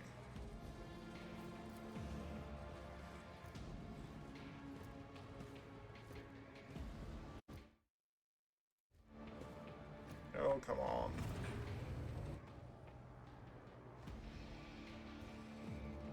With each step, I forge my destiny among the stars.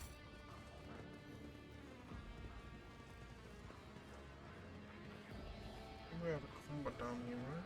The Emperor gave me a vision.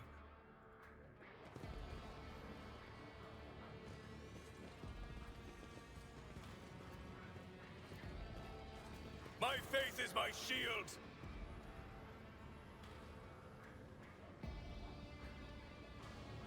Okay.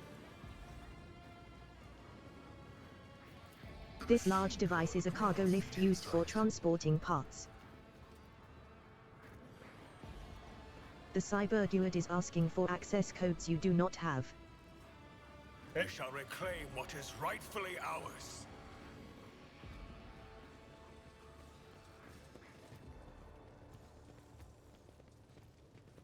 Lady Cassia, is something troubling you? Once again, you have read my mood like an open book, Master Van Calx. My eyes, they still ache from the kaleidoscope of colors I see around me.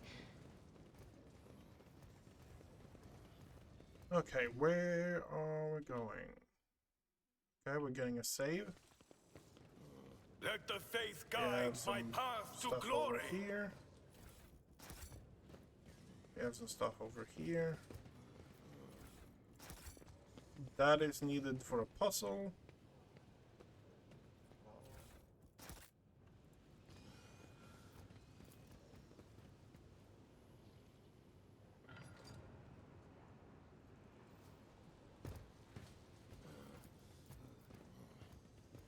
Compared to naval service, that was barely a challenge.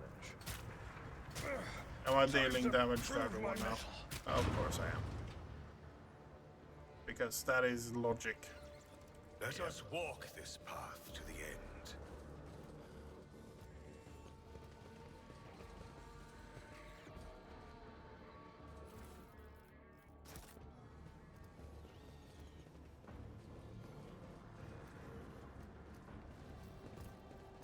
The car is filled with refuse, broken pieces of spare parts, chopped up lumps of flesh, bits of wire, and other rubbish.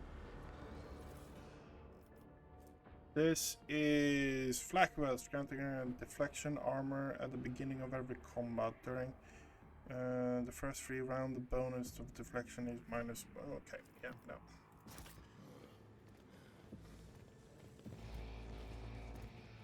Know your duty. Can we do this? No, we cannot. Annoying, annoying, annoying, annoying.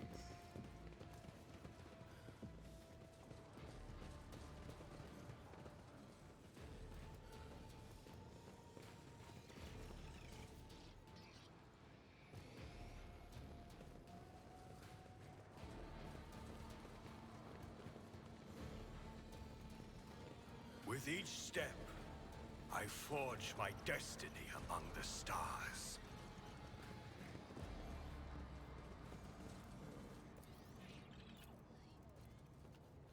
Unlocked. Operation successful.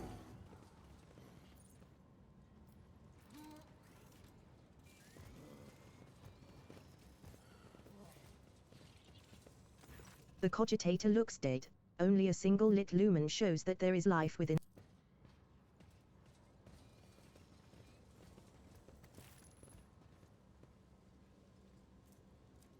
The divine watches over us. Now for the scummy thing. We're heading back to the ship quickly. I hope that the end of this level you fight a big machine guy. Yep, no, 100%.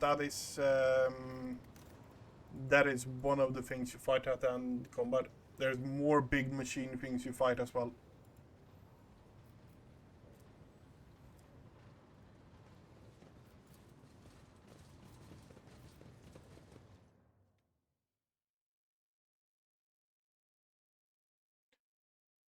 There are 3 big machine things you fight in the last fight here.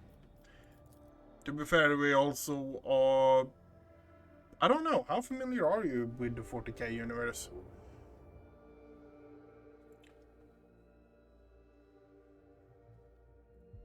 It has been hinted, I'm not spoiling anything, if people actually are present currently, then yeah, they are... We have had several hints that we're going to be fighting Astartes. When the Chaos legion or heretics came and helped out. So it's heavily hinted that we're going to be still. The tech priest tears himself away from reading his data slate and looks up at you. His respiratory augmatic is missing. Instead, the lower half of his face is covered in deathly pale artificial flesh. You take note of the multitude of fresh augmatics attached to his head. They seem to have been inserted haphazardly, and pus is seeping from the untreated wounds. I heard your footsteps in the void. You are Von Valancius, are you not? Pasquale exchanges a series of binary signals with the tech priest before saying menacingly, Initiating arrest procedure. This unit is using a fabricated identification code, which constitutes a grade 4 transgression. Smile ominously. You're a heretic, are you not? Merely a seeker of knowledge. However, the experiments I have conducted extend far beyond the allowed limits of an ordinary transmechanic tasked with maintaining a planetary Vox array. But ever since I received that strange signal, my ears have been open to what I had previously considered to be forbidden knowledge. Every night since then, I have been tuning my Vox station to that very frequency and listening to the voices. Am I a heretic? The fabricator sensor didn't think so. He conducted inspections, but he did not prohibit my research. Later, when a mysterious visitor revealed the truth to his optics, he came to me once more. I nurtured the scrap code for him in the depths of my mind. It lives there still, eating through my synapses and building new connections that are open to the new knowledge of change. Is freedom heresy? If so, then I am a heretic. The reason for the failure of this unit's operations has been established. You have fallen victim to the cognitive corruption of chaos. Your computing processes have been disrupted. You are defective. Defective? I reveal the truth, I comprehend, just as the Omnissiah commands. Meanwhile, your mind thrashes about within the cage of data vows. So which one of us is defective? Pascal, do you have any preferences regarding the killing of any of your former tech comrades? Pasquale switches to Technolingua, his vox erupting in a series of binary signals. There is no need for secrecy. Let him understand. The heretic nods in your direction with a smile. Pasquale glances at you with worry and says in Gothic, his voice doubtful. Following a voluntary surrender, I will be willing to commute the punishment from immediate destruction to arrest and isolation. For the purposes of conducting an exhaustive interrogation. Well, I for one am not willing to let him live. The voices warned me that this moment would come. Grow. Ugin's turn is first, like usual. And it's Kiava.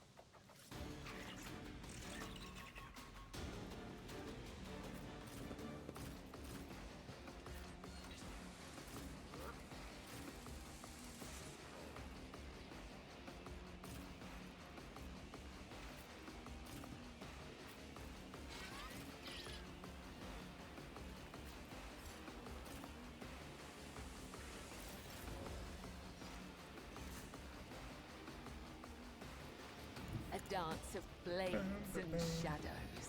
Trust me, let your soul be purged. Okay, and then we go The there. shadows will see it done, as honor then- ordains. Okay. And then I'm happy with her. And it's going straight for her. Okay, of course it is.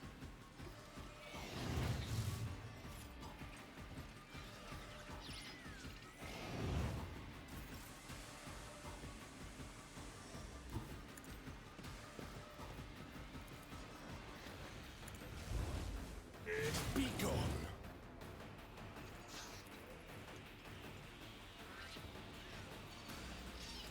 For the throne, the Inquisition sends their regards.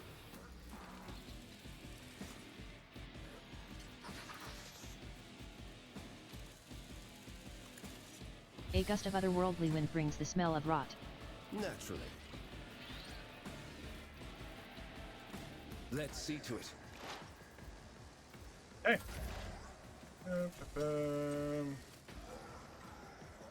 Activate calculated fury algorithm.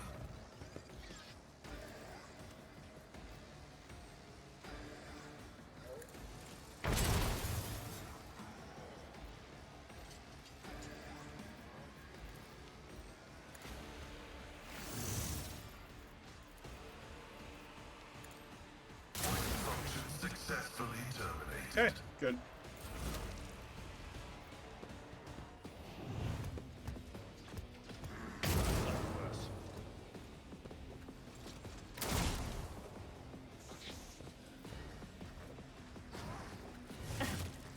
Ouch. I still want Rot Stalkers. Yours or mine. Step aside. The navigator is coming. I'm not accustomed to being ordered around. Trust me.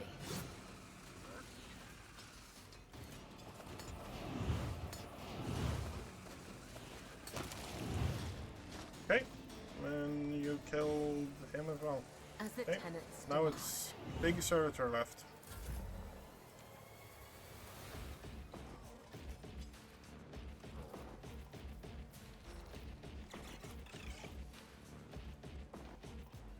Isn't this a job for the serfs? My place is at the fore. Indeed. It will be done.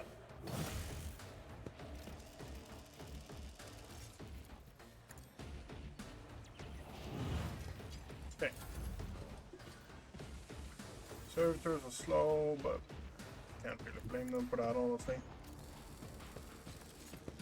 Can I hit just you? Rejoice in service.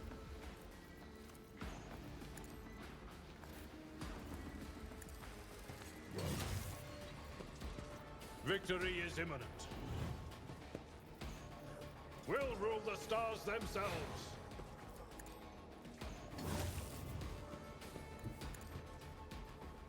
Let's play some I will do my due gray hair. ball Sure with hand. this. Tried and tested tactics are the best ones. At your beck and call.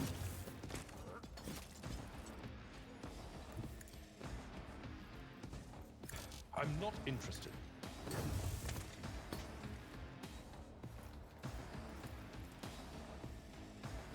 It will be done. Someone else can do this. Who thought that was a good idea? Just a servitor left now then, I guess.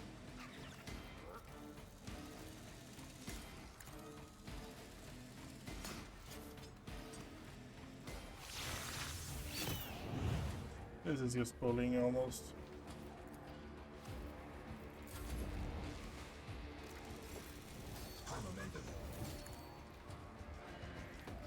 As honor ordains, I cannot serve you in this way. Caught by the web. The undying Emperor whispers his will. Come, the other side awaits. Pasquale stands motionless as he stares at the heretic's corpse. After a long silence, he finally says in a hollow voice, I am taking his neural cogitator. The data contained within must be analyzed to supplement the catechism of maintenance in operation. I advise you against it. It may be dangerous. Request denied. The value of the data justifies the risk. Pasquale leans over the corpse, activates the sampling tool on one of his mechadendrites, and plunges it into the tangle of augmatics covering the heretic's skull. Okay. Got the plasma.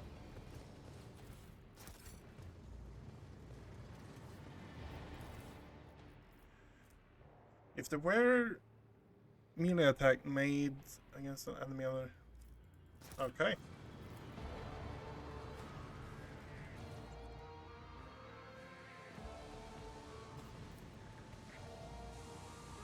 Nothing's That impossible for this old is officer. up here again. Okay, fair enough. Don't need to worry about Experience? anything there. Nothing matters more. We shall reclaim what is rightfully ours. What is the... We got one thing now. That is portable cogitator. Oda gains 10 plus logic. Okay.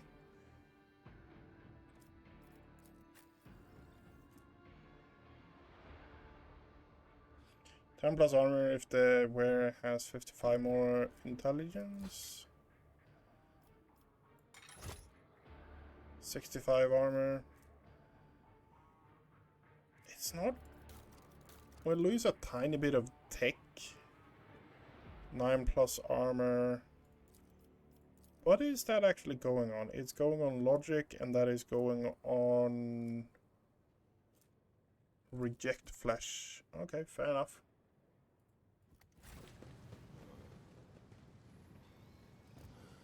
Let us walk this path to the end.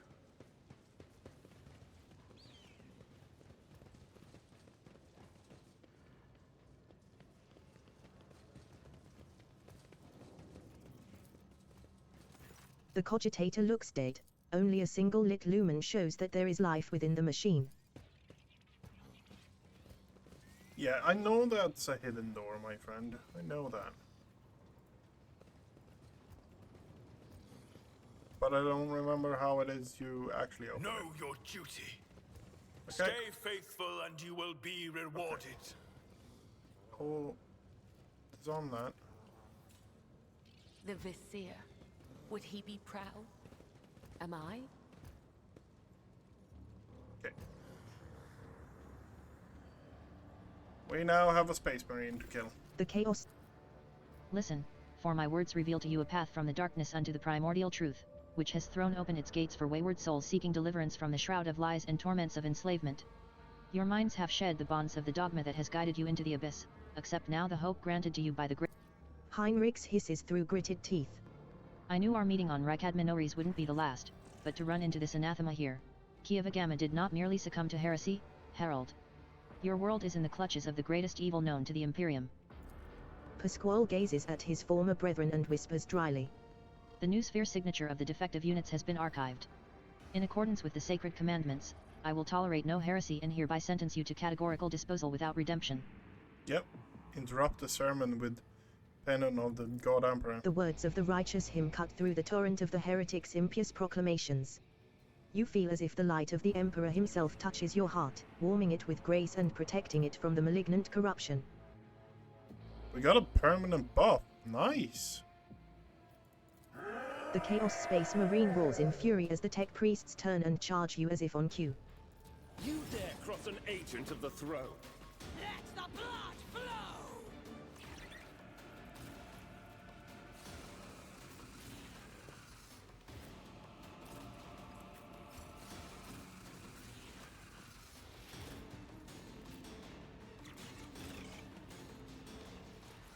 We have Henrik's.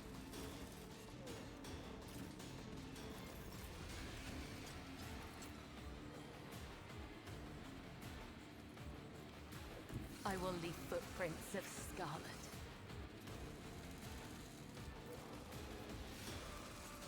I shall not fail. Trust me.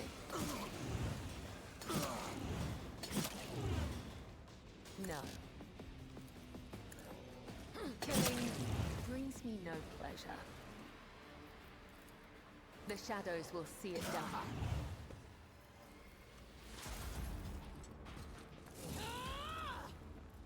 Oh yeah, more gather around there.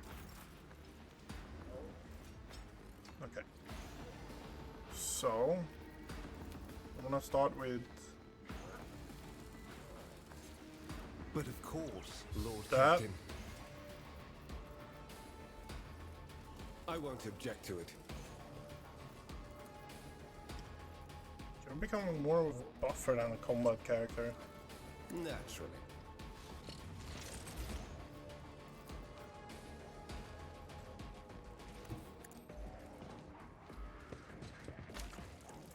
Let's see to it.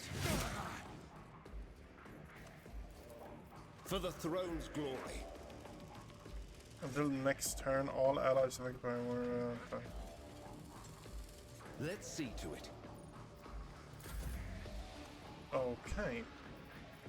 We're If going I to may. buff you up with that, and then that. Me? If you insist, Lord Captain. As honor ordained, undying the other side awaits. Accept his gift. Of course I killed Henrik's. As Of course I did it. Killing brings me no pleasure.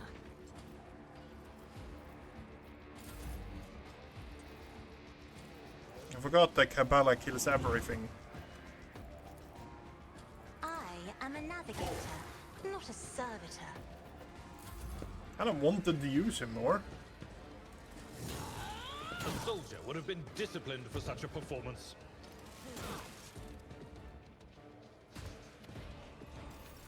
High momentum.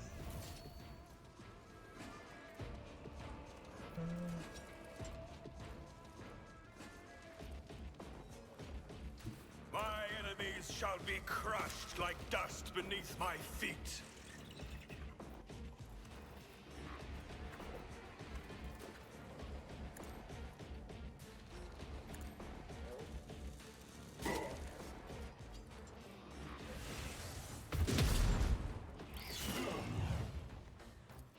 And so shall it be. I can't allow myself to do this.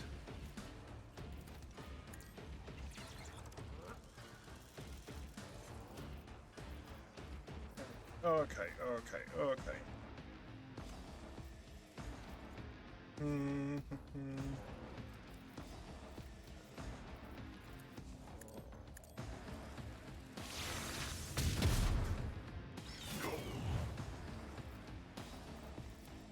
Rejoice in service. And that is my turn.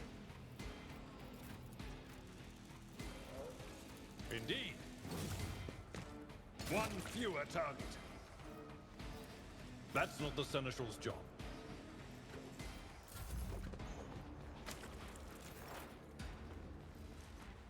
As the tactical imperative dictates.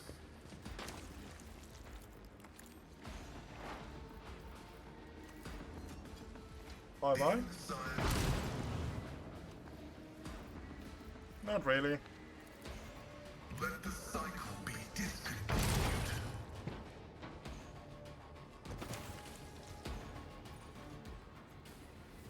Remember, innocence proves nothing. All bonuses from the various tactical combat areas are increased. 5%. Okay, yeah. Stratagems. We don't really Crew have a 24, grand strategist. second lane of the manufactorum. Commencing standard procedure.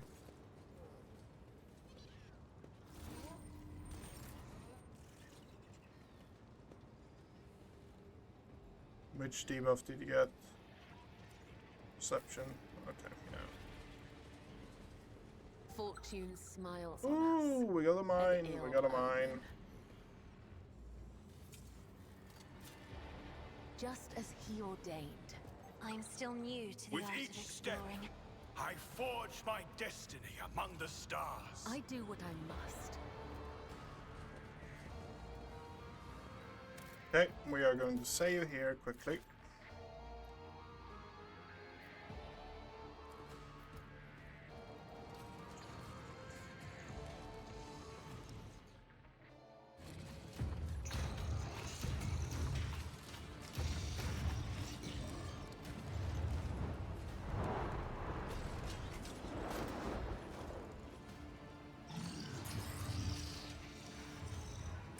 Upon noticing you, Cubis Delphim straightens. You hear the clanging and groaning of metal as if the pistons and bearings in the fabricator sensor's augmented body have fused together. Repellent scrapes and screeches punctuate his speech. You. The probability of navigating your way, of reaching the inner line, was negligible. The primordial truth guards me in my work. Then why is it that this variable has yet to be eliminated? Because the schemes of the ruinous powers are powerless against the servants of the God Emperor, who are guided by his light. A gross misconception common among primitive minds. Your existence is but a statistical error that will soon be corrected. I saw the strange constructs on the line of the Manufactorum. What mad machines are you creating here? Steel creations destined to serve the designs of truth. Did you see the elegance of their form? Their flawless ergonomics? And those are mere shells. True perfection fills them when they are instilled with the spark of life and granted purpose, to bring their wrath upon the heads of apostates. Once this army is assembled, but why waste words? You will see for yourself a modicum of the splendor that is in store for the Coronis expanse. The fabricator sensor straightens his back and shoulders. You hear a mounting hum as if from some powerful turbines, followed by heavy footsteps and the grinding of metal against metal. The fabricator sensor lets out a binary trill. Witness the weapon designed to carry the glory of the true gods into the darkness of the Coronis expanse. My shepherd has sent me one of his iron angels so that its very presence may instill faith and awe in the hearts of his flock. Accept the greatness of the primordial truth united with the might of the new Kiava Gamma, and perish.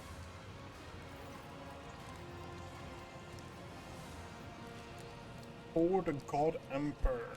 For the Imperium. For the God Emperor. Accept this new sacrifice, sacred truth. Purge this heresy from existence.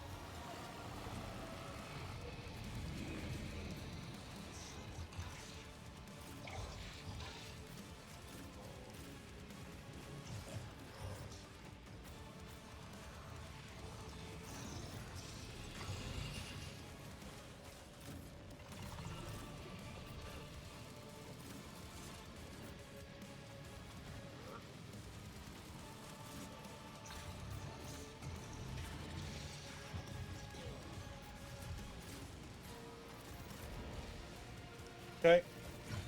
Fabricator goes first.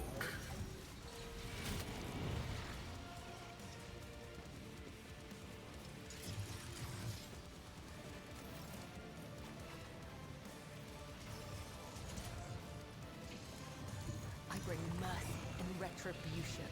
I shall not fail. This goes against the tenets. Death is a blessing. Trust me. I will not die in dishonor.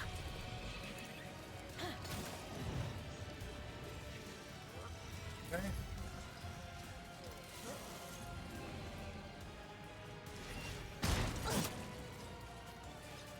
Ouch. Pascal's turn. Okay. My vow is to serve. You get heal yourself up.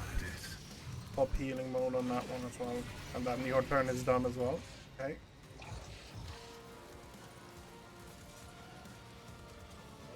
You know what? Move this way. Here.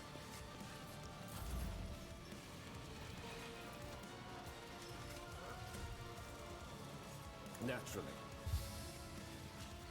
Let's see to it.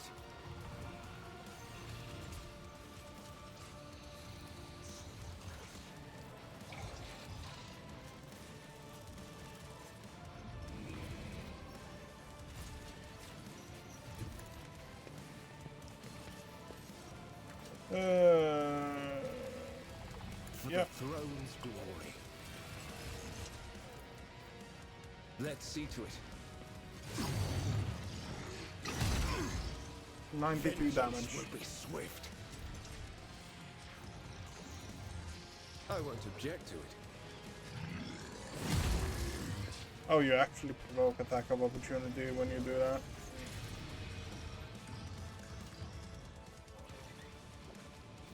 Naturally. Okay.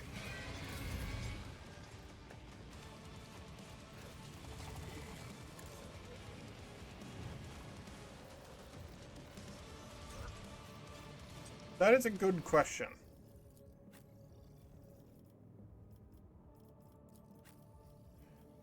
Permanent can only be effective. I don't know if I can stack that. That's the thing I'm wondering about currently.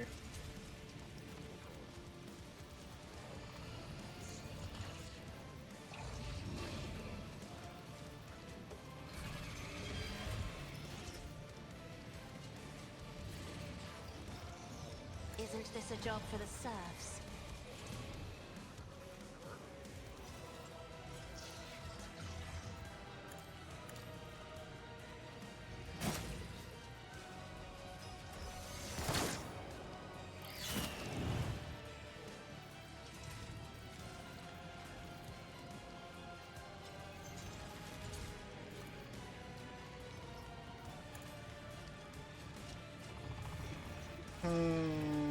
I cannot comply.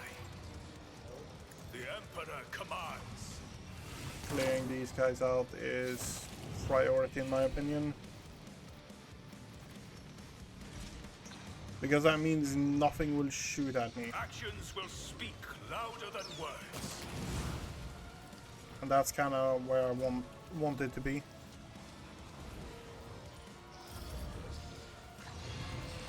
I'm not accustomed to being ordered around. Can I do this in a good way? That work. If I may, I'm sorry. Not an excuse to shirk one's duty.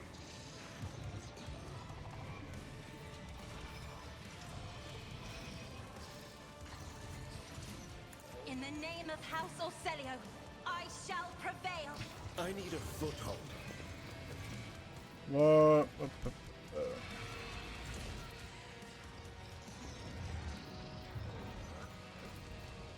But of course, Lord Captain.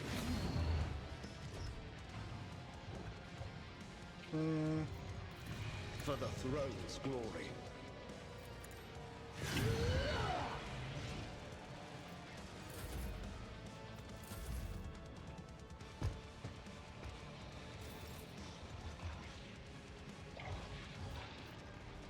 Do I still?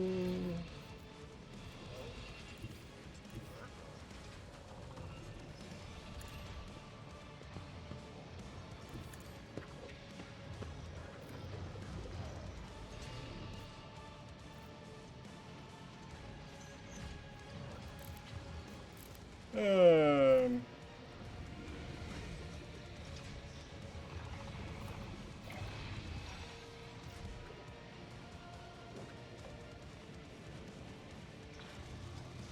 Yeah, fuck it. Defiance is futile. Rejoice in service.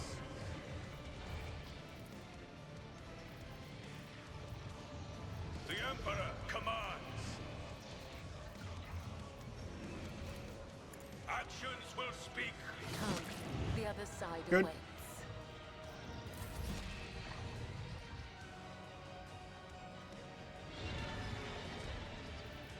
I will do my duty. Victory is imminent.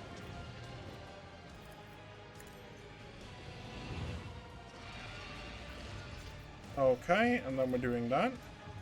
It will be done. Indeed. Who thought that was a good idea? I will do my duty. Okay. First rotation, and he's going. Oh, he's going for him. He's going for him. Nice.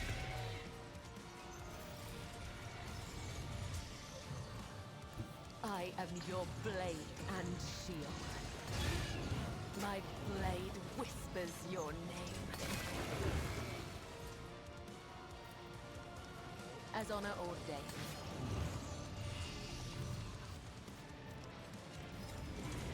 As the tenets demand.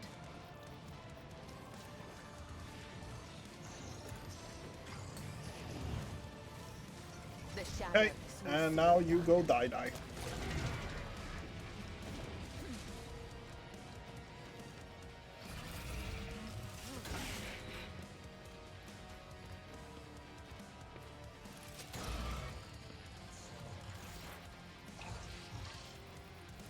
Running binary override. Desire condemns you. Request approved. Hey.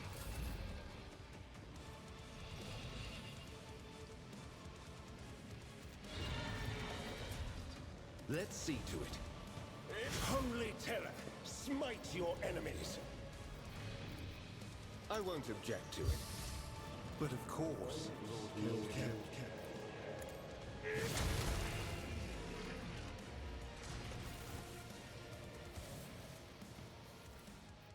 Okay, we got ourselves. Ooh, 20 plus tech use. That's great for Pascal. We are bound by the blood of martyrs.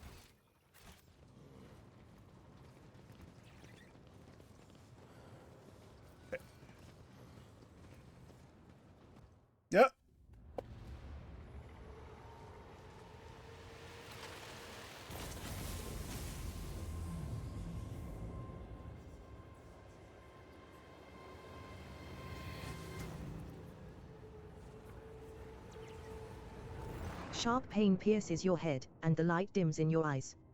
You smell smoke and burning, you feel a wave of nausea, your legs buckle, and your knees hit the metal floor. In that same moment, the manufactorum surrounding you disappears in a whirlwind of mist, ash, and grey shadows. Struggling against the elements, you can barely raise your head to look. Your eyes sting and burn, but through the tears, you see it, a colossal silhouette rising above you.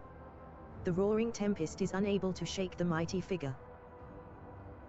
I had to get a better look at the Writhing figure. in pain, you raise your head and peer into the roiling darkness. You make out the figure's features. It is a huge man clad in dark power armor, from which demonic silhouettes snarl at you. Yep. The wind picks up, and you close your eyes, unable to stare into the face of this raging tempest. The warrior's inhuman eyes bore into you.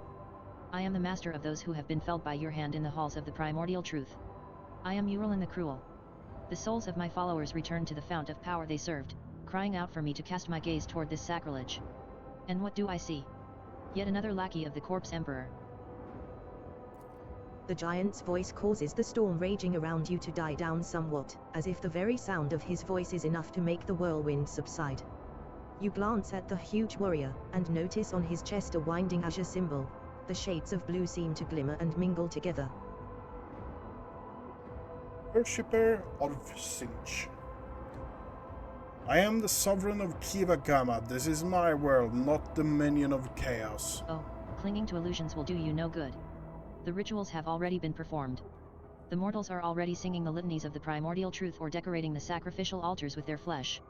Kiava, as you call it, is already saturated in the nectar of the truth, a fate that awaits all worlds that would stand in our way. What do you want with me? I want to look upon the one who has disrupted my flock's duties and my master's plans. That warrior from my legion, the fabricator censor. You think of their deaths as a triumph, however, it is but a minor hindrance on our path. There are other worlds that serve our goals. There are other sources of plasteel and adamantine. Revel in your victory, it will change nothing. Nevertheless, the blood in your veins whispers to the spirits that you warrant a closer look. Yes. You are a descendant of the rogue traitor whose warrant Kunrad Voigt sought to obtain. By defiling the relic and binding it to himself with the tethers of the Empyrean, he was meant to become my servant, a rogue traitor who would do the work of the truth. But then you interfered. Could it be that you wish to gain the true God's favor instead? Do you wish to present the corpse's relic to me and serve the truth? Hear your very blood calling, begging you to submit to me. What would be the point of feudal defiance? No. Right. You strain every Bale. muscle in your body but cannot move an inch. The dark will presses down upon your shoulders, forbidding you even from straightening your back.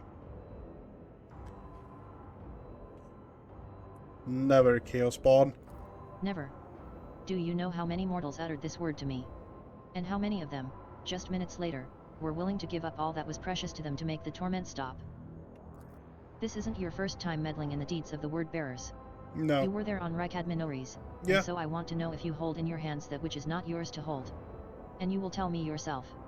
He utters a few words in an unknown tongue over his shoulder, and you feel your head being clamped by an unseen vice. You feel your blood start pumping alarmingly in your temples at an increasing pace as the wind is knocked out of you. But then the drumming in your ears quiets, and your heart, which was about to leap out of your chest, slows its rhythm. Uralon chuckles. It appears I am not the only one who appreciates the value of a pet psyker. I will make good use of your watchdog when my servants get to you. A gust of wind sweeps Uralon's figure away without a trace. The mist around you begins to dissipate, revealing the dark holes of the manufactorum and leaving behind an oppressive sense of powerlessness. Heinrichs is standing beside you, white as a sheet, eyes wide, grimacing. The air around him seems to roil, though the phenomenon passes almost immediately. As he begins to speak, his voice sounds hoarse and cracked. That was not easy. Quit dawdling, Heinrichs. Abelard peers over Heinrichs's shoulder, looking agitated. I can't lose a second rogue traitor in such a ridiculous span of time. Oh, your lordship, you've come to thank the throne. I sensed the presence of another psyker. Someone made contact with you mentally, then tried to harm you with sorcery. I did what I could. You at least appear unharmed. Can you remember what you saw? It was a Chaos Space Marine. One of the traitors to the Imperium. I don't think it was he who touched your mind. I wouldn't have had the strength to go up against a psyker from the ranks of those monsters. He might have forced some mortal to do his bidding. Perhaps it was through the same hapless medium that he sensed the deaths of his henchmen. Heinrichs looks away and frowns. Such indescribable power, to have reached out to your mind at such a distance. He said something about Theodora and how the blood in my veins will lead me to serve chaos. Heinrich stares at you, whether in surprise or anger, you do not know. Then he gives a curt nod. I see. We can theorize later, although I will say, Harold, that his words do not leave much room for interpretation. The manufactorum around you looks the same as before. Okay. That means we have a few things left on Kiva Gamma. The world's industrial heart has fallen to corruption, but numerous faint Vox signals from the periphery indicate that the planet's small manufacturing clusters survived without succumbing to the heretics. The sacred machines and hallowed lathes from these abodes have been reverently transported to the safety of the ship's holds. The fate of Kiava Gamma hangs in the balance. Purify and restore Kiva Gamma no matter what the cost. The servants of the Adeptus Ministorum heeded the call and began to assemble a holy crusade to purify Kiava Gamma. It will take much time and effort to root out every tendril of corruption lurking in the dark corners of the manufactorum. Nice. Okay, so Cursed Boots. Whenever the wearer ends their turn, deal 1 warp damage to adjacent creature and the wearer themselves. Deals additional warp damage to enemies. Gives us decent things. This plasma is good, and the hand. We lose a profit factor, we gain complacency, gain a weapon. Honestly, the one thing that is really tempting here, in my opinion, is the plasma. I just enjoy the plasma weapons in this game. I don't want the boots, absolutely not. Security, yeah.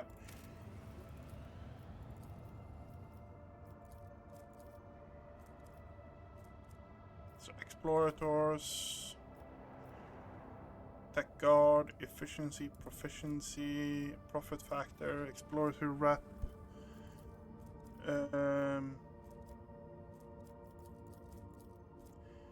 We have enough trader tech use.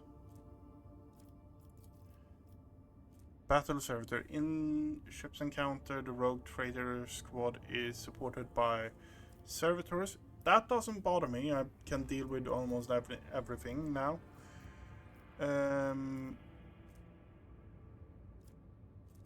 Blocks. Okay, so that gives us okay. We are going to get better things from there, so we don't really need that one. Efficiency. Okay.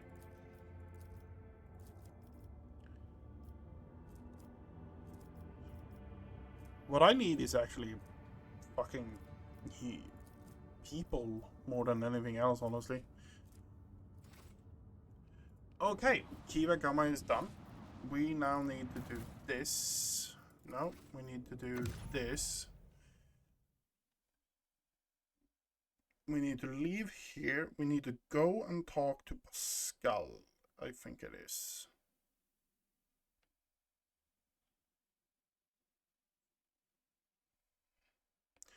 I think it's Pascal we need to talk to.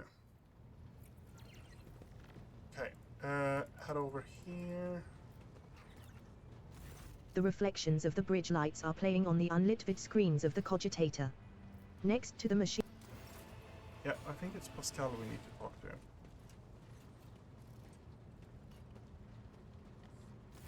My apologies. 19% of my processing power is engaged in the analysis of my tech comrade's memory. Have you found anything else? Data is scarce. His identification code is the same as mine, and his memory contains data confirming that the assassination did take place. Unfortunately, some of his memory was damaged by pulses broadcast by his battle harness. I can assert with some confidence that he was who he claimed to be, and that he served the Deus Mechanicus earnestly and eagerly. He gave off an impression of a paranormal. Notwithstanding his permanent state of agony, he was not cognitively dysfunctional. His desire to immediately destroy the object he had deemed profane was partly dictated by his engrammatic augmetics, which were receiving imperatives from his battle harness.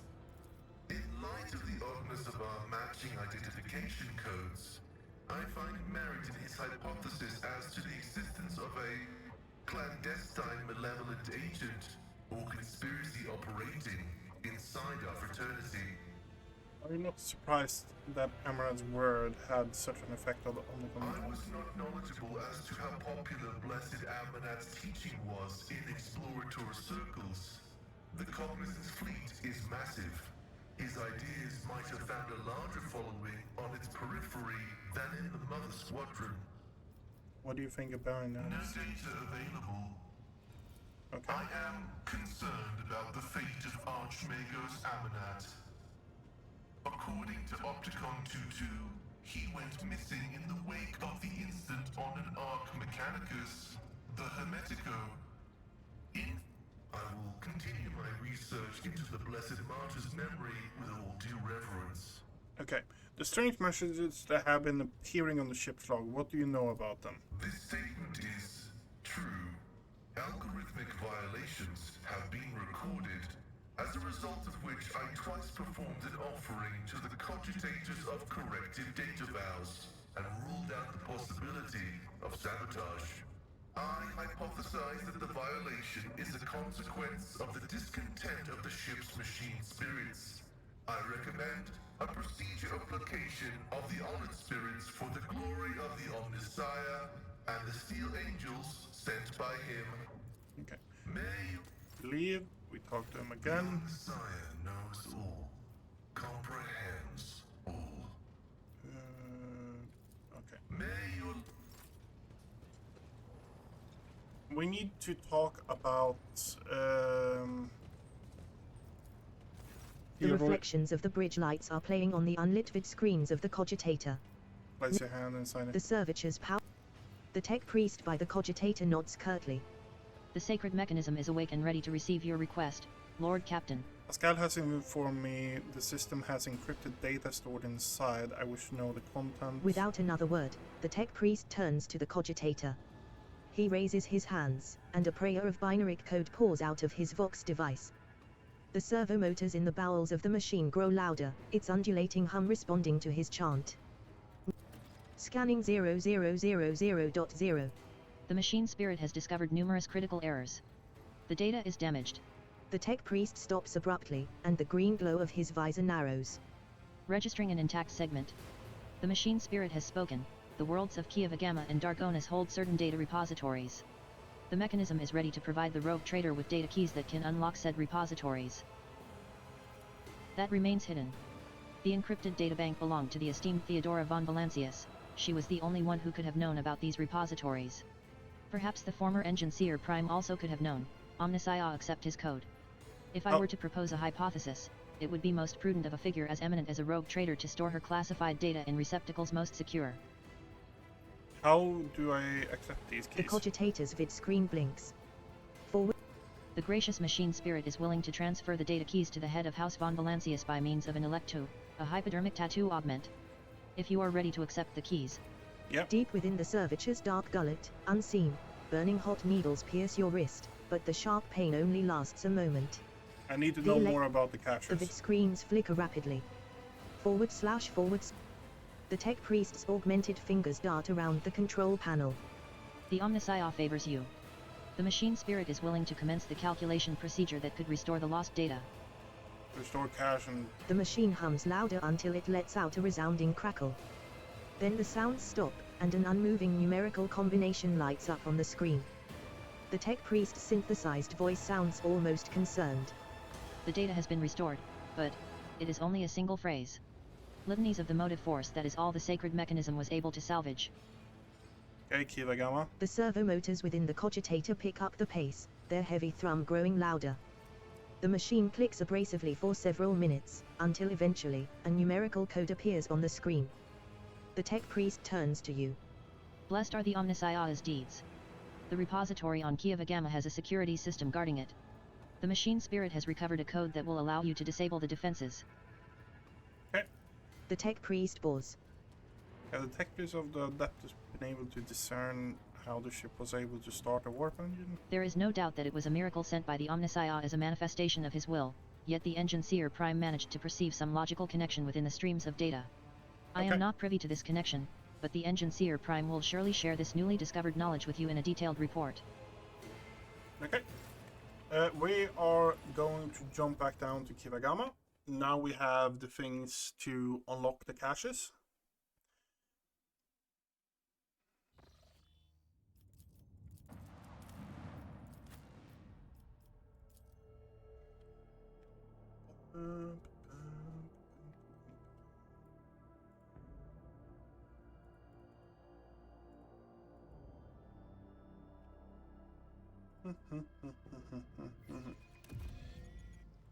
Let the faith guide my path to glory.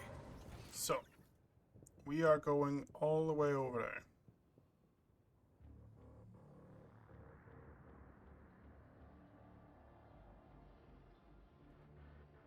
Could be over here as well. I don't know.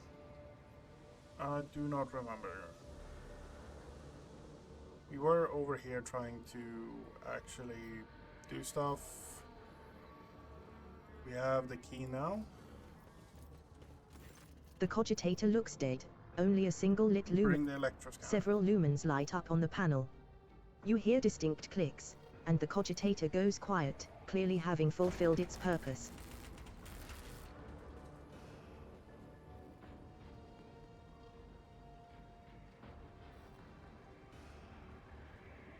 I need to look Locked. closer. The door's pneumatic actuators have obviously failed. It can now only be opened manually by finding a suitable valve. Well, that's great.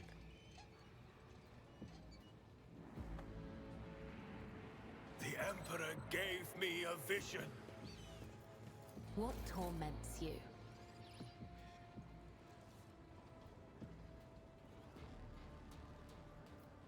No sleep, no rest, only duty, only death.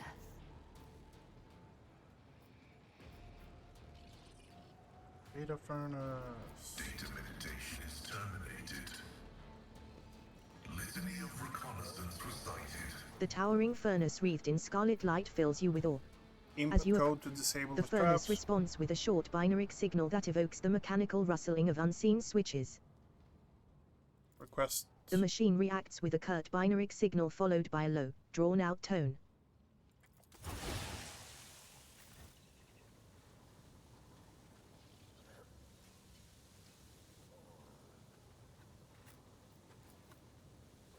Rumbling builds up in the bowels of the furnace, growing stronger apace with the sound of the ancient motors. Okay. Let us walk this path to the end. Now we're going over here. What we got was data bank storage. Discover a hidden chamber in Kiava Gamma. Data contained secretly encrypted.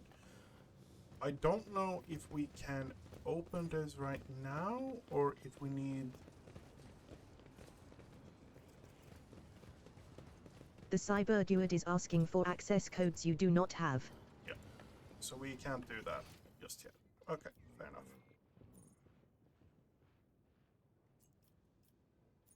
That might be quicker.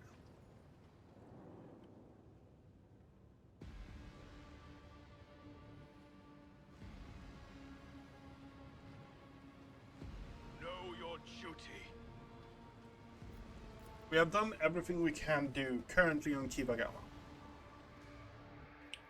We have some other things going on now. And honestly, I'm just going to call it here for today.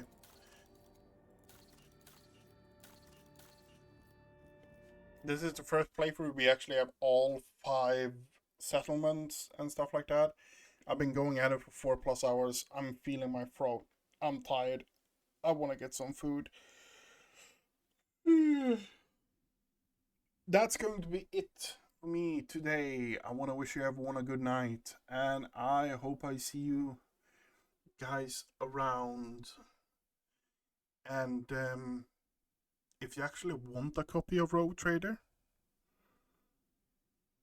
there is something hidden in this playthrough to get a copy of Rogue Trader. Nobody has found it yet. Anyway, good night, everyone.